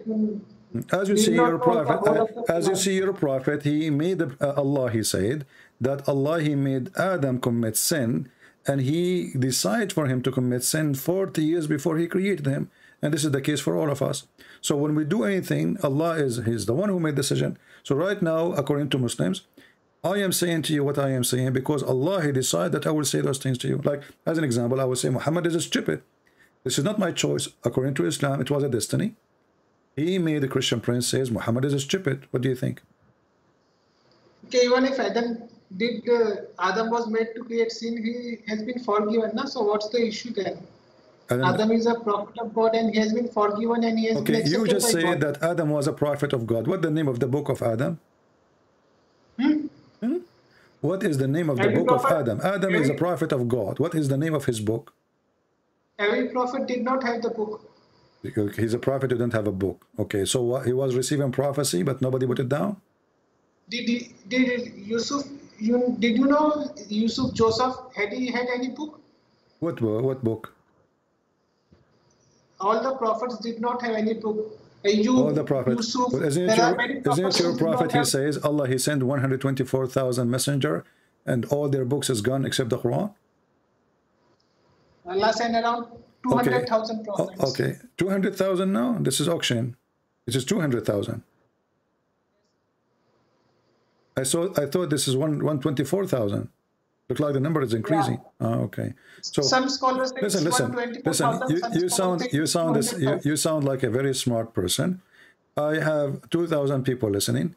I will give you a chance to convert them to Islam. What they will get if they convert to Islam? Is it true that Allah will give us big boobs in heaven? If you desire, if you do not, He will not give you. No, it's not about desire it. Allah, He said exactly what we will get. He said you will get big boobs, and they are in the shape of a cube. in the shape of a cube. Is that correct? It is in the shape of a cube. Only if you desire. If you do not desire. Well, he did not say if you desire. Don't lie. He says, okay, so do you promise me? Can you make a promise that if I convert to Islam, I will get big boobs? How you can confirm that to me? Because honestly, there's many things I like in this earth. I like baklava and big boobs. So what do you think? Can you guarantee me that I will forget about the baklava for now? Can you guarantee me that those boobs are going to be in the shape of a cube, as the Quran says in Arabic? And there's no women, by the way. It says a cube. It just says a breast. Where's the women? So can you guarantee yourself that the God who you worship, he will give you really big boobs, women, boobs without women, which is nice, but because women, they give you a headache, man. I mean, why you need the women if you get the boobs? I mean, come on, like what the heck? I don't want women. They give you a headache, like buy us this, take us there. You made me upset. You know, you were rude to me. Come on, give you boobs, just the boobs. The verse says Allah will give you boobs. Are they flying boobs? Okay. How you explain? Okay, I can guarantee. How you explain to me? How you explain to me this verse? Go ahead. I can guarantee you what you want, you will get. Whether you want boobs, whether you want women, whatever. But how you can guarantee me that those are exist? Those are real? Maybe they are balloon. Maybe they are fake. That will be my headache with my God. But you just accept Islam, brother. If I accept Islam, I will get the boobs. You need to accept God, brother. Why okay. do you accept God? Are you from India, my friend? I cannot disclose my location or identity, brother, for security. You must be the angel Jibreel sent to me by Allah. You cannot disclose your location. Okay. So, okay. What about Allah? He promised me a vagina, and he described how they look like. What do you think? Do you want vagina? I want vagina? No, I don't want. I don't want whatever vagina. You will desire, if you will desire, you will get it. Okay. What if a man, he desire a penis? You will get it? You desire? A penis. Is a gay. That's okay, you will get it. You will get a penis too? You like it big or small? You talk about yourself, I will talk with you my are the God one who says myself. it's okay, you will get it. That's mean in Islam, in the heaven, you Muslims, you will be homosexual there too. And actually the hadith says that in the heaven there's a market, whereas there's no buying nor selling except an image, is correct? So, you know, you Muslims, you will get images and you go inside the magazine to have sex with the magazine. Correct? Okay. So what's wrong? So why Allah will not give you those images, my friend? I mean, if Allah, what is the purpose of those images? You watch them and then you go inside the image and you have sex with it. And those images of men and women. So if you in heaven and you see an image of a handsome man, do you think you will jump inside and have sex with the man? No, that image will be of yours. What? You will be in that image. I'm not sure what you are saying. The images which you will like, you will be in those images, brother. I have no idea what you are saying. Okay, now if you have a desire, okay. So the heaven of Allah, you can confirm to us that it's a heaven. Sexuality there, homosexuality is okay, correct? Homosexuality is against the nature, brother. What nature? You just said to me that if you desire a penis, you will get a penis. Desire? No. What you are saying, if you desire particular face market, you are saying that if you desire particular faces, so you will get those faces. What faces? What are you talking about? Your God never mentioned faces. He mentioned vaginas. Faces. This is your prophet speaking here. Says the Messenger of Allah said, in paradise there is a market which nothing is bought or sold except images of men and women. If a man like the image, he will enter it, and i.e. will become his, which means he will have sex. What do you think? Images of men and women. If a man he like it, he enter it. So the man, he have options of images of men and women. If he like the image, he enter it. But the image is men and women. So your prophet, he claimed that there is a magazine sex market, Playboy. You see an image of a man, you go inside and have sex with it. What do you think about that? Okay. It's okay? Okay, you want that? Huh? Yes, that's okay. That's okay. That's okay. Okay. You want to be there? Is that why you're whatever you desire? Okay.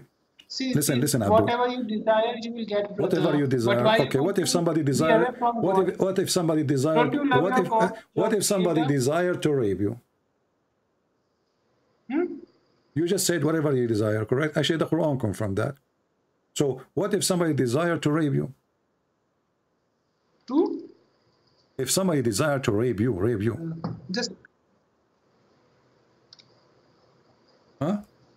Hello? Yeah. You said whatever you desire. So I'm asking you, what if somebody desire to rape you? He like to rape you. He like you. You will like that? You will desire that? Asking me, I'm not going to be there. I'm not a Muslim. You are the Muslim. There's a Muslim there. Muhammad, he like boys. Muhammad, he like boys. He look at you. He look at you. He says, okay, I'm going to rape this guy. And the Quran says, whatever you desire. Whatever you desire, right? Okay. Anything you desire. So if a man, he decide to rape your mother, it's okay. If a man decide to rape your wives, it's okay. If a man decide to rape you, Allah, he promised him whatever he desire. You can't say no. Okay. Okay. My friend, thank you. Okay. Thank you for this conversation. We will call it Mr. Okay. Muhammad Afzal. I mean, you are a genius, Muhammad Afzal. That's deep. I think in 5 minutes we learn a lot about Islam. It's going again. You know, no, Muhammad Afzal, that's it. You know, I had enough of you. You are too good for me. I'm not in your level, my friend. Lord have mercy.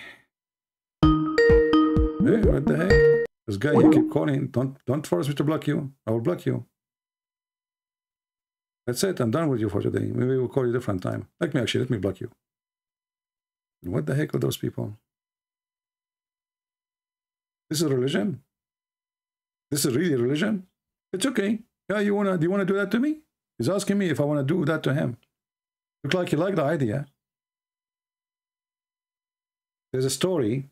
If you go to Shia Pan website, Shia, it's a Shia website. There's a homosexual. He heard one of the soldiers of the Caliphate. The Caliphate, Uthman was killed. The Caliphate Uthman was killed.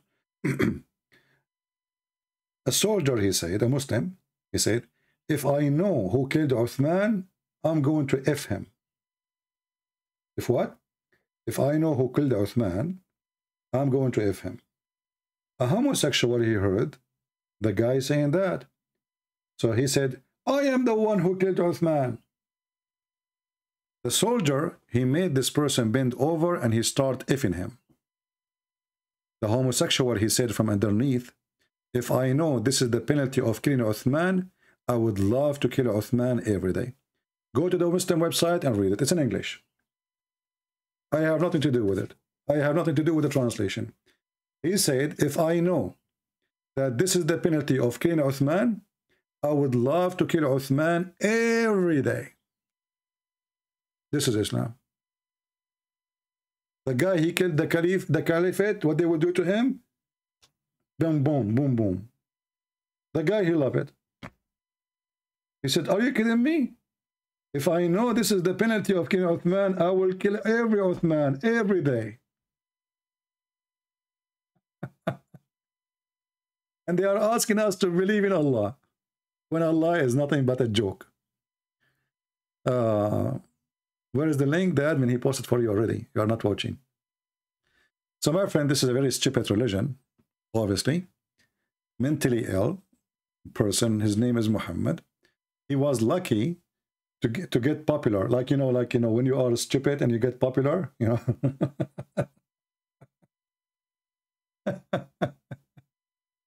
Like, you know, there is some people in YouTube or in those apps like TikTok, they became so popular because the way they eat or the way they do stupid things, you know. So everybody share their icon, like, you know.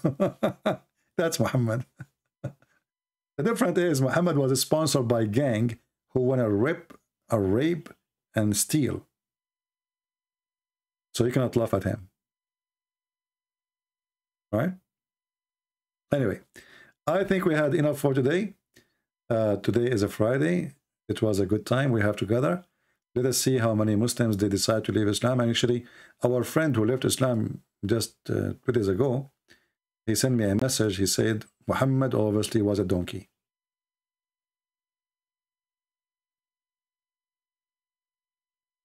Isn't it beautiful that Muslims, they call you, to call me names, to insult me, and then they leave Islam.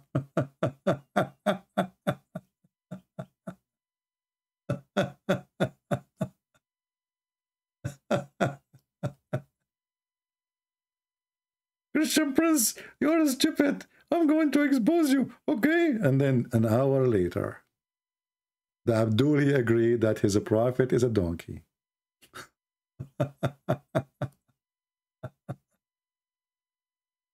Actually, if you want to watch videos about those an hour later, it was Sheikh Omad. See his channel. He can post his channel for you. Go watch his videos. He is the one who come with this.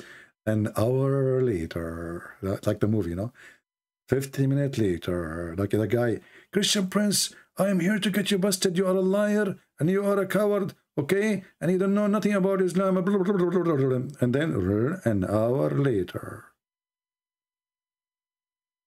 Yeah. So do you see, my friend, the difference between us?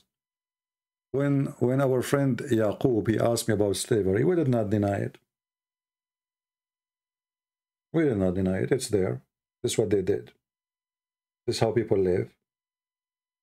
The Muslims, they deny what is in their book in order to, they think by denying they can save their belief.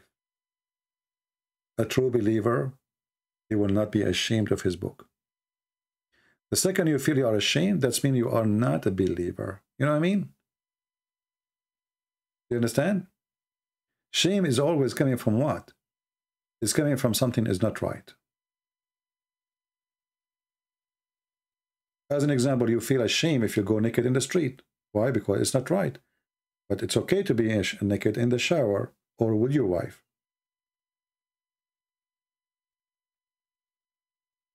So there's a place.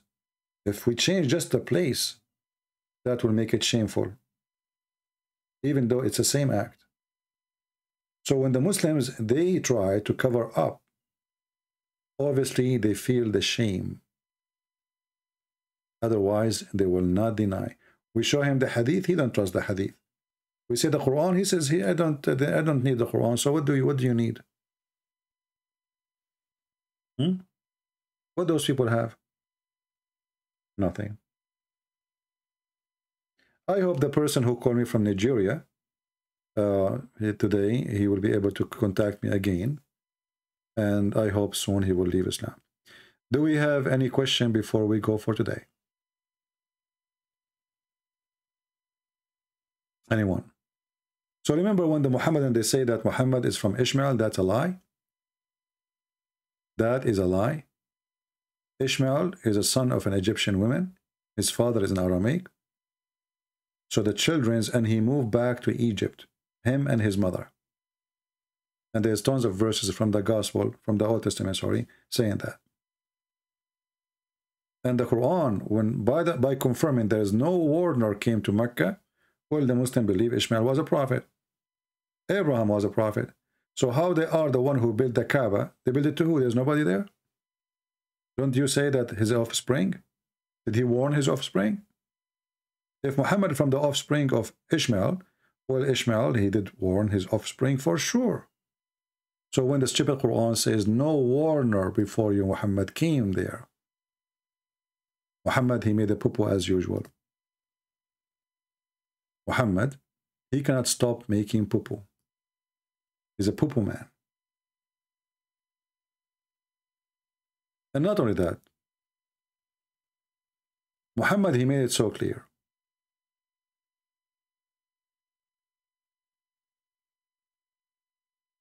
That before Muhammad, he do not know the book.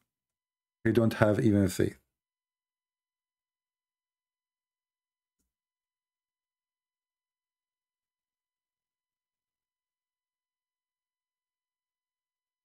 what kind of a person he was chosen for the mission. Chapter 42, verse number 52. And thus do we reveal to you an inspiration book. But this is for sure proving Muhammad again to be a liar, because the Muslims agree that Muhammad received words from the mouth of a man. It was not inspiration.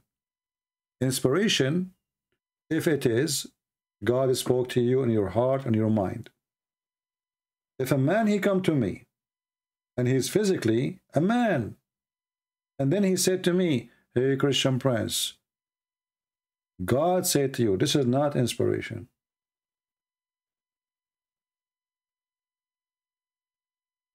The Quran using the false language, the false Arabic. And then it says here, we reveal to you by inspiration from a spirit of us. The Quran here translation took the word inspiration as the word is spirit off. It's gone. But we will go over that later. And you do not know what the book was, nor, actually the word was, it doesn't exist. You do not know what the book, and you do not know what is faith. Not was. You change the translator, you will see the whole thing change. Muhammad, you do not know what faith is. So, what was Muhammad before Allah made him a prophet, supposedly? The guy who did not know what faith is. He was a hippie. He was a pagan. But after Islam, still he's a pagan. He adopted everything the pagan have. The black stone, the Kaaba, As-Safa, Al-Marwa. Every pagan practice, ritual practice is part of Islam. And not only that, he claimed that the black stone is the right hand of Allah. So you do not know what the book, and nor you know what is faith. That is Muhammad. Pure pagan man.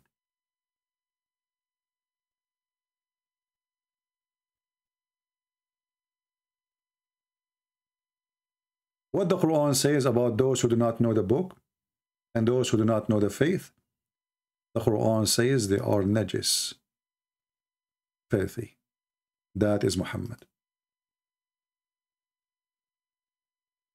And najis, they are so dirty to the point you cannot wash them.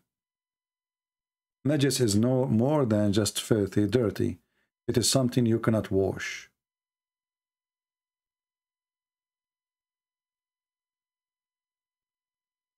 Muhammad is a pagan and a clean person according to the Quran. Chapter 9, verse 28. I hope today we were able to share with you a lot of information so you can use it in your own. Feel free to download my videos. You save them in your drive. You can repost them again and you can cut them pieces. My videos are long. I don't make videos like others, 15 minutes. Sometimes I try to make it, but I always fail. I say, I want to make a video of 15 minutes, and the 15 minutes became an hour. So I will try maybe. It's a good idea to make short videos so people, they can download them easy, focusing on one topic.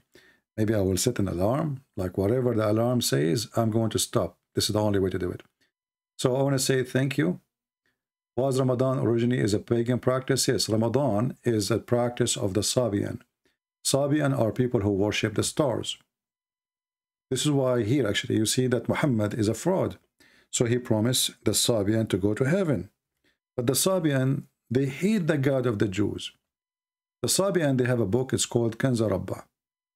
In the book of Kanz Rabbah, in their books, it says that Adonai is Satan. The God of the Jews, Adonai, they use the word Adonai, is Satan. Why? Because he ordered the Jews to do circumcision. And the Sabian, they hate the Jews because simply they believe that the Pharaoh was a Sabian. And when the God of the Jews, Adonai, he destroyed the Pharaoh and his army, by doing that, he destroyed the Sabian. So how in the world this man, Muhammad, He made all those three go to heaven as if they worship one God. Do you see how it works? This person is like Obama. Obama, he go to Egypt, he quote the Quran. He go to Jerusalem, he wear the Jewish hat.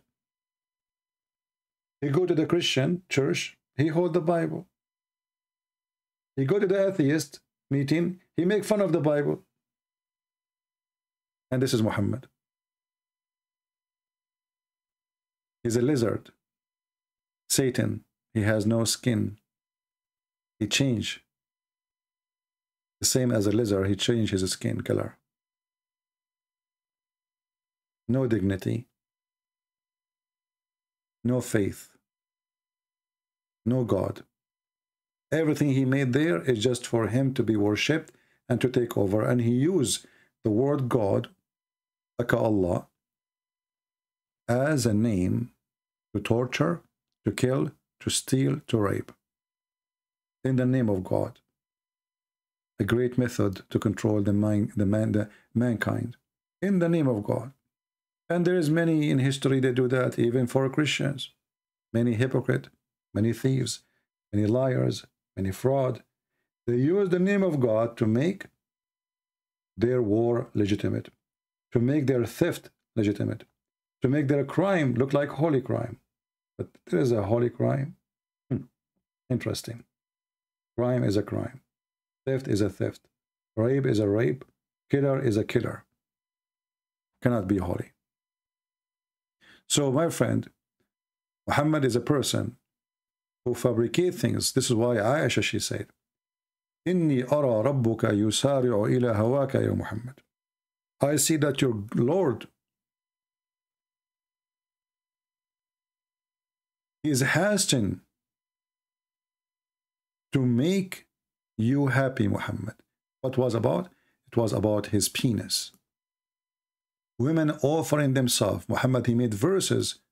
Any woman, she want to offer herself to the Prophet so he can F her. Come on, all of you, come on. What does this have to do with God? And why God will make such a verse? Aisha, she was watching. She noticed that her husband is a fraud. She said, it seemed to me that your Lord hastened to satisfy your desire. Your desire. Otherwise, what does this have to do with God? A man, he is already married to many women. Why he need more? How that can serve a religion purpose? How that can be serving God? So imagine I say to you, I'm a prophet. And then I say to you, God told me that your women, they need to sleep with me. And this is coming to me as an order from God. It's not my fault, my brother. It's not my fault. Allah told me. Allah told me. Any woman, she want to give herself to the Prophet. Then the stupid Muhammad, after he said that verse, he discovered that women who are not good looking or not young, they are coming to offer themselves. Because what will happen, if a woman, she sleep with Muhammad once, even if it's once, she will get a free retirement plan. So women line up in the front of the house, especially old women. So Muhammad, he found that he made a mistake because now he said any woman, she can offer herself. So he need to save his ass from the trouble. He looked at those women who they are lined up in the front of his door. He said, oh man, what I did to myself. Look at those. What I would do with those women. So look, he came with different verse to solve the problem. He said that Allah told me, oh Muhammad, you can post upon the turn of whom will give themselves for you. Okay? Post upon. You can delay, you can reject, you can accept. Here we go, found solution. The verse before it says, any woman, she can offer herself.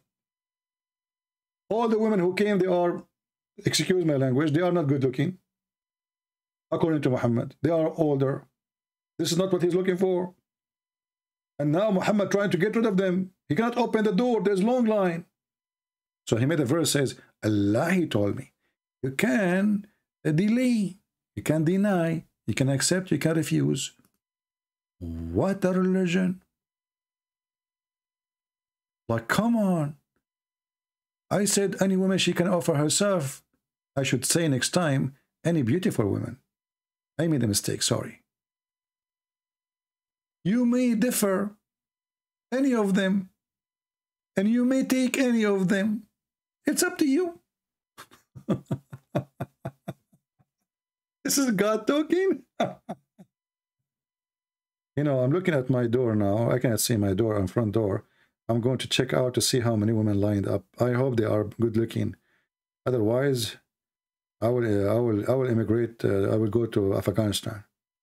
You know, I just made yesterday. I made a claim that I'm prophet, and I told the followers, any woman she want to give herself to me. Let us see what will happen today. I want to go. I want to see how many women lined up in front of my door. I hope they are not in their 90. Christian Prince, I'm a woman, want to offer myself to you. Hold on. Lady, yesterday I said what I said, but I don't mean you. Christian Prince, you said any woman, she want to offer herself to the prophet, and I'm here to fulfill your desire, sir. I am your follower. No. Listen carefully. I did make a mistake. I said any women, but I did not say any old women. Okay? Listen. Okay, I just received revelation from Allah.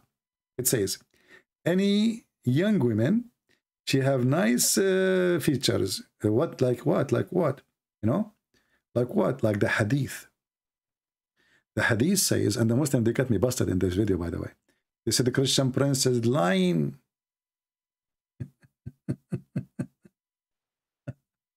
He's lying. It doesn't say that they have nice breast and nice. He's lying, brother. It doesn't say that, brother. Like, let us read together. You know? Unbelievable.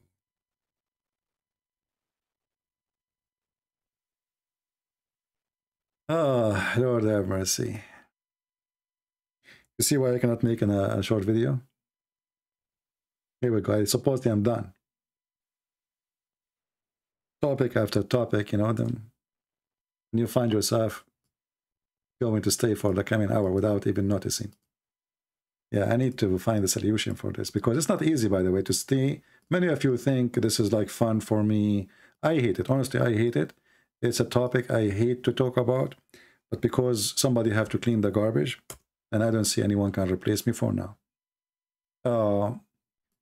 Muhammad, he said, oh, this is, here we go. I swear by Allah, there's one whom he had admitted in paradise. Allah will marry him to 72 wives, brother, from the Houris, 2 from the Houris, and 70 from his inheritance from the people of hell. What the heck? We will inherit people from hell, and they are women? Yes, brother. What is their specification? Read carefully. All of them who will have a desirable front passages. Now, to understand the front passages, you need to read the verse after it, or the word after it, because they are in connection. And he will have a male member which will never become flaccid, i.e. soft limp. So we have a God, is a promise in us, brother. You go to heaven, Allah will give you at least, this is the lowest reward, 72 women, brother. 2 of the hur. The rest are professional hookers. This is why it says they have desirable front passages, vagina, breast, etc. Look like Allah don't care for their ass. So he focused on the front. So what is the qualification for those girls? They are very good in one thing. That's why they are in hell. They are hookers. So if you are a hooker, don't worry. Allah will take you from hell because you have extra skills. Normal women, they don't have. Allah will take you and give you to Abdul. Abdul in heaven, the door is knocking. Wait, I'm having sex. Who is this? Let me put my trouser in. Open the door. What the heck? Your voice is very lovely. You must be the answer, Jibreel. Exactly. Open the door. I have delivery for you. You open the door. Jibreel, he dropped the box. The box is so hot. Why it's hot? Are you kidding me? Those women are so hot. You crazy stupid. Do you know what is inside the box? Very hot women. They are coming from hell. Hello? You try to touch the box to open it, your fingers will be burned because those women are so hot. Man. So, like you wear gloves, like silicone gloves, to open the box. You open the box, fire is coming out from their boobs, coming out from their vagina. I mean, they are coming from hell. And then you look and you say, Subhanallah. And the hookers, they come from the box right away and they will say, honey, I'm here for you. How you like it? Abdul, he will say, I'm not really sure how I like it because I am a gender confused person, brother. Al-Takbir. This is religion, this is heaven. What kind of God? He said to his prophet, tell them they will have women from hell. They have a special sex skills. They are hookers. And what is their qualification? Is not they are like decent women, repented women, women who pray to God, ask for... No. The reason they are taken from hell because they have a desirable front passages. Man. I mean... Even in hell, there is there is like a mistreatment for the one who don't look good. I mean, look at this. So I don't look good. What I will do now? You have no hope. Allah will not take a male who don't look good to the Muslims to there, you know, boom, boom. You stay in hell. That's it. What about a female? Yes. If you don't look so good and you are so good and boom, boom, no way. But if you are a hooker who have a nice, desirable front, you got your chance to get out of hell.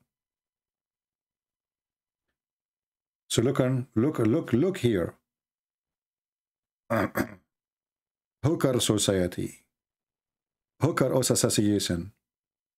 You are going to go to heaven guaranteed. Oh boy. I mean, imagine this guy is standing in front. Imagine we have YouTube today and Muhammad is speaking to people saying this. People will die laughing. But the problem is, people like us who expose the stupidity of this garbage cult, nobody listen to. We are not the one who is popular. The media oppress us, suppress, they kill our videos. Do you see here? We can't even collect donation in YouTube. Do you know why? Because what we say is against YouTube policy. But you will not find one Muslim, even those who are making a threat to kill, they don't have donation and ads in their videos. Not a single one. YouTube never take their videos. YouTube never stop them from collecting donation. YouTube never stop them from having ads over their videos. We are the one who say we love the Muslims. What we do is against YouTube regulation, according to them. This is the truth. This is what they did to David Wood, remember? Any Christian, all the Christians, go check their videos. All the Christians who speak against Islam, if you are a Christian specifically, if you are an atheist, it's okay. If you are a Christian, we right away take any, they don't want you to get any support, you know? They do their best. But anyway, for me, I don't really complain. For the Lord is my provider. And if the Lord is with me, let you too be against me. Time will come and all those things will go. Things will change so fast. And those who they think they are in control, soon they will be controlled. You know, always when you are evil, God, he will send someone to control that evil one and treat him the same way he was treating somebody else. Let us see. Like now, Twitter is afraid that Elon Musk, what's his name? He is going to own Twitter. If he owns Twitter, I'm going to resign. The other woman, she said, she is. Those are the head of Twitter. If he bought it, I'm going to immigrate to Canada. Like, what the heck?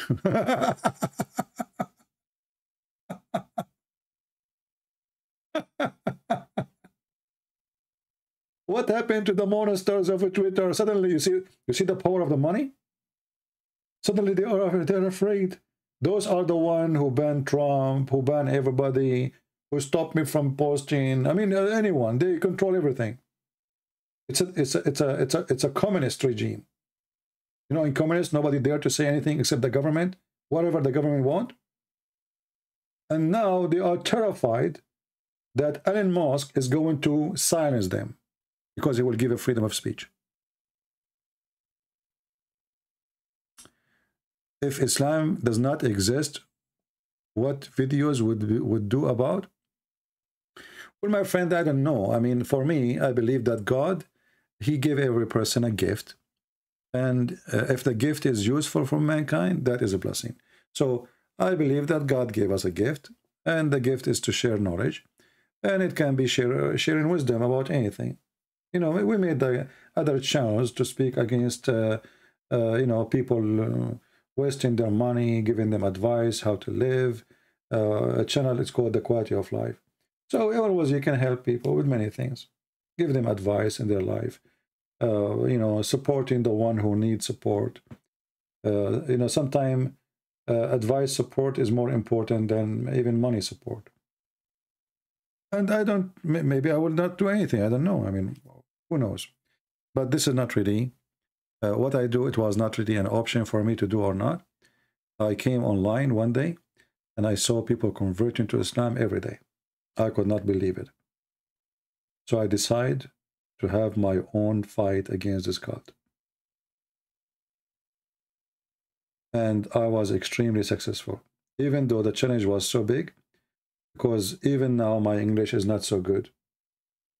So imagine a person who is an immigrant. He have a little English. He is going to convince, he's going to debate. Even he's going to write books. How you can do that? So the challenge was so big. But again, if the Lord is with me, who could be against me?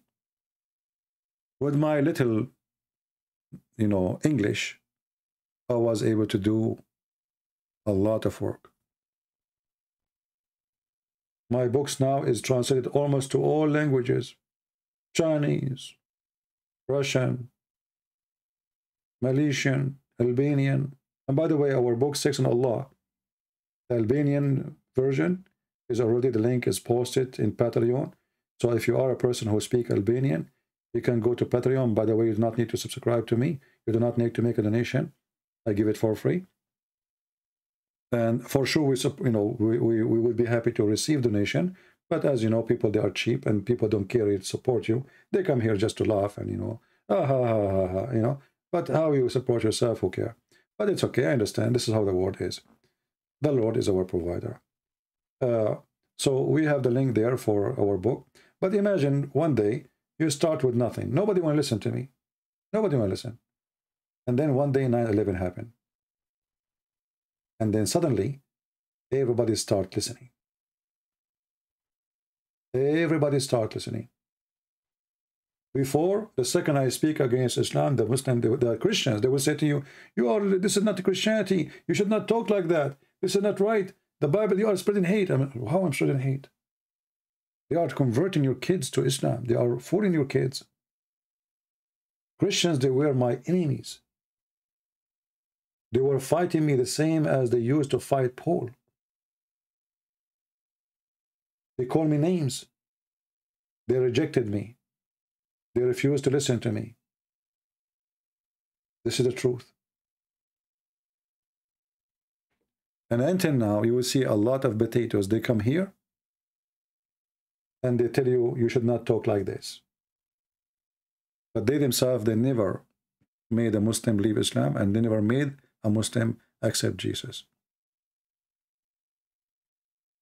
If you are talking about profession, what to be, I have my degree in law. I can work as a lawyer, but I don't like to work as a lawyer because a lawyer is a liar, you know. I mean, it is an option. I have degrees. I mean, I'm not a person who don't have education. When I say my English is not good, doesn't mean I am not a person who have education.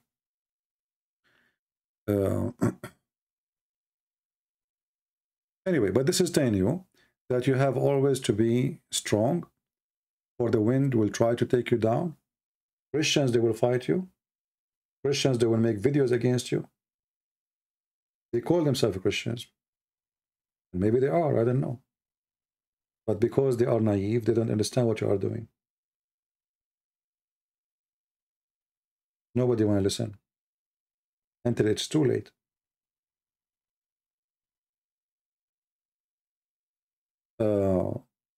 And you know, like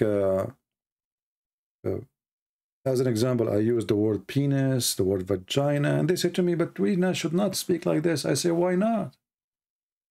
Muhammad, he used it. So what we will call, okay, because you are Christian now, you cannot say penis. So what we should say, a cucumber? Muhammad, he said vagina. So what I should say? A hole in the wall? I mean, sometimes you encounter people who they are silly, and they claim that this is not the right way to speak. In order to expose a filth, well, you have to get your hand dirty. It's a filth. What do you expect? And if you don't like to hear those words, well, why you come here? I mean, it is not right for you. Why you keep coming? Look like you like it. You know what I mean? So somehow they are hypocrite. They complain about how I talk, and then they keep coming. Why you want to hurt your ears? That my topic is dirty. I'm talking about a filthy prophet. So what do you expect? So if I want to say in this penis, what I will say? In this tube? Actually, in Paltalk, you know, because the Muslim, they gang against me. So Paltalk, they banned me from Paltalk, period, you know, because I became really a disaster for them there. So they banned me, and then they receive a lot of a threat to be sued. Christian, they start sending them letters saying we will sue you. So Paltalk sent me an email, and they asked me to come back. They apologized for the wrong decision by banning me. I came back, and then they have a meeting with me. They said, you cannot use the word sex when you speak. You cannot use the word penis. I said, why? How come every chat room use it? They said, this is our requirement. So now, if I want to say Muhammad having sex, what I do? If you are a person who used to be in Paltalk, remember those days. I say Muhammad having cuckoo. Anyone remember? Muhammad doing now cuckoo. And they are waiting for me to say the word sex, and right away I will receive a bounce and I will be out of the software. So we created a code. So sex became cuckoo. I forgot the rest of the code. Those who used to be there, they remember. So cuckoo, boo, boo, boo, boo, you know, etc. All of this because we cannot use the word. All the chat rooms, they can use the F word, they can use anything. I mean, anything. I mean, they have a porn there. Paltalk, they have a porn section. Can you believe it? Literally porn. I'm not joking. They have literally porn section. Adult porn.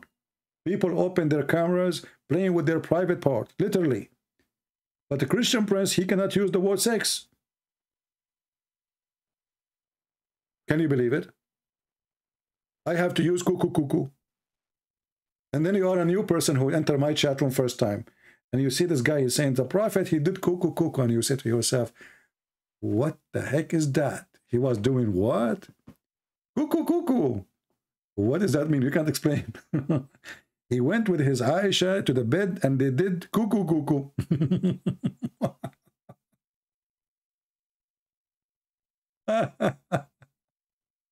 This is how they discriminate us, and this is how they side with the Muhammadan. Always. All those giants, all of them, they will be punished severely by God. That they will come for the crime they do against the Christians, for the discrimination they do against us, for nothing wrong with it. Everybody have the freedom of speech except the Christians. Muslim, they can say whatever they want. They can even threat to kill us. YouTube don't hear. YouTube don't tell. YouTube don't complain. This is the truth.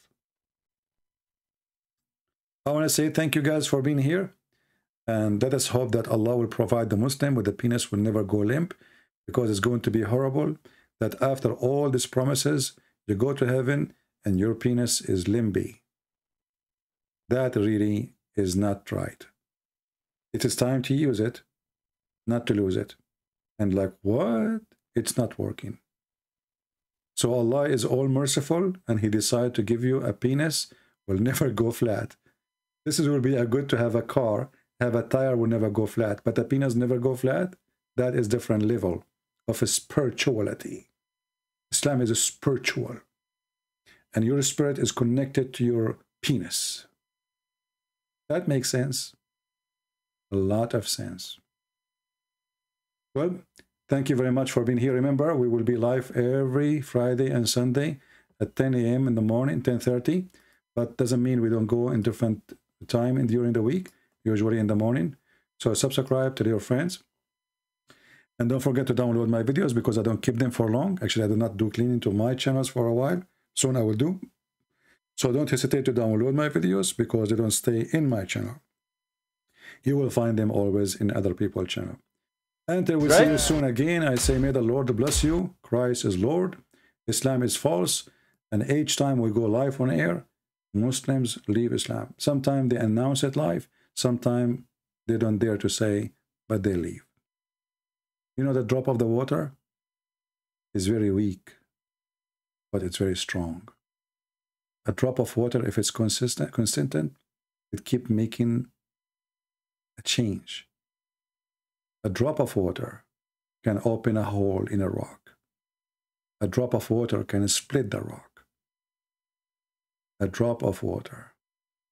So never think about yourself to be weak or a person who cannot make a difference. If the drop of water can do that, what about you? If the Lord is with me, who could be against me? Love the Muslims, don't hate them. Hate evil. Hate the devil. Hate to do an evil act and to harm people. Thank you. God bless you.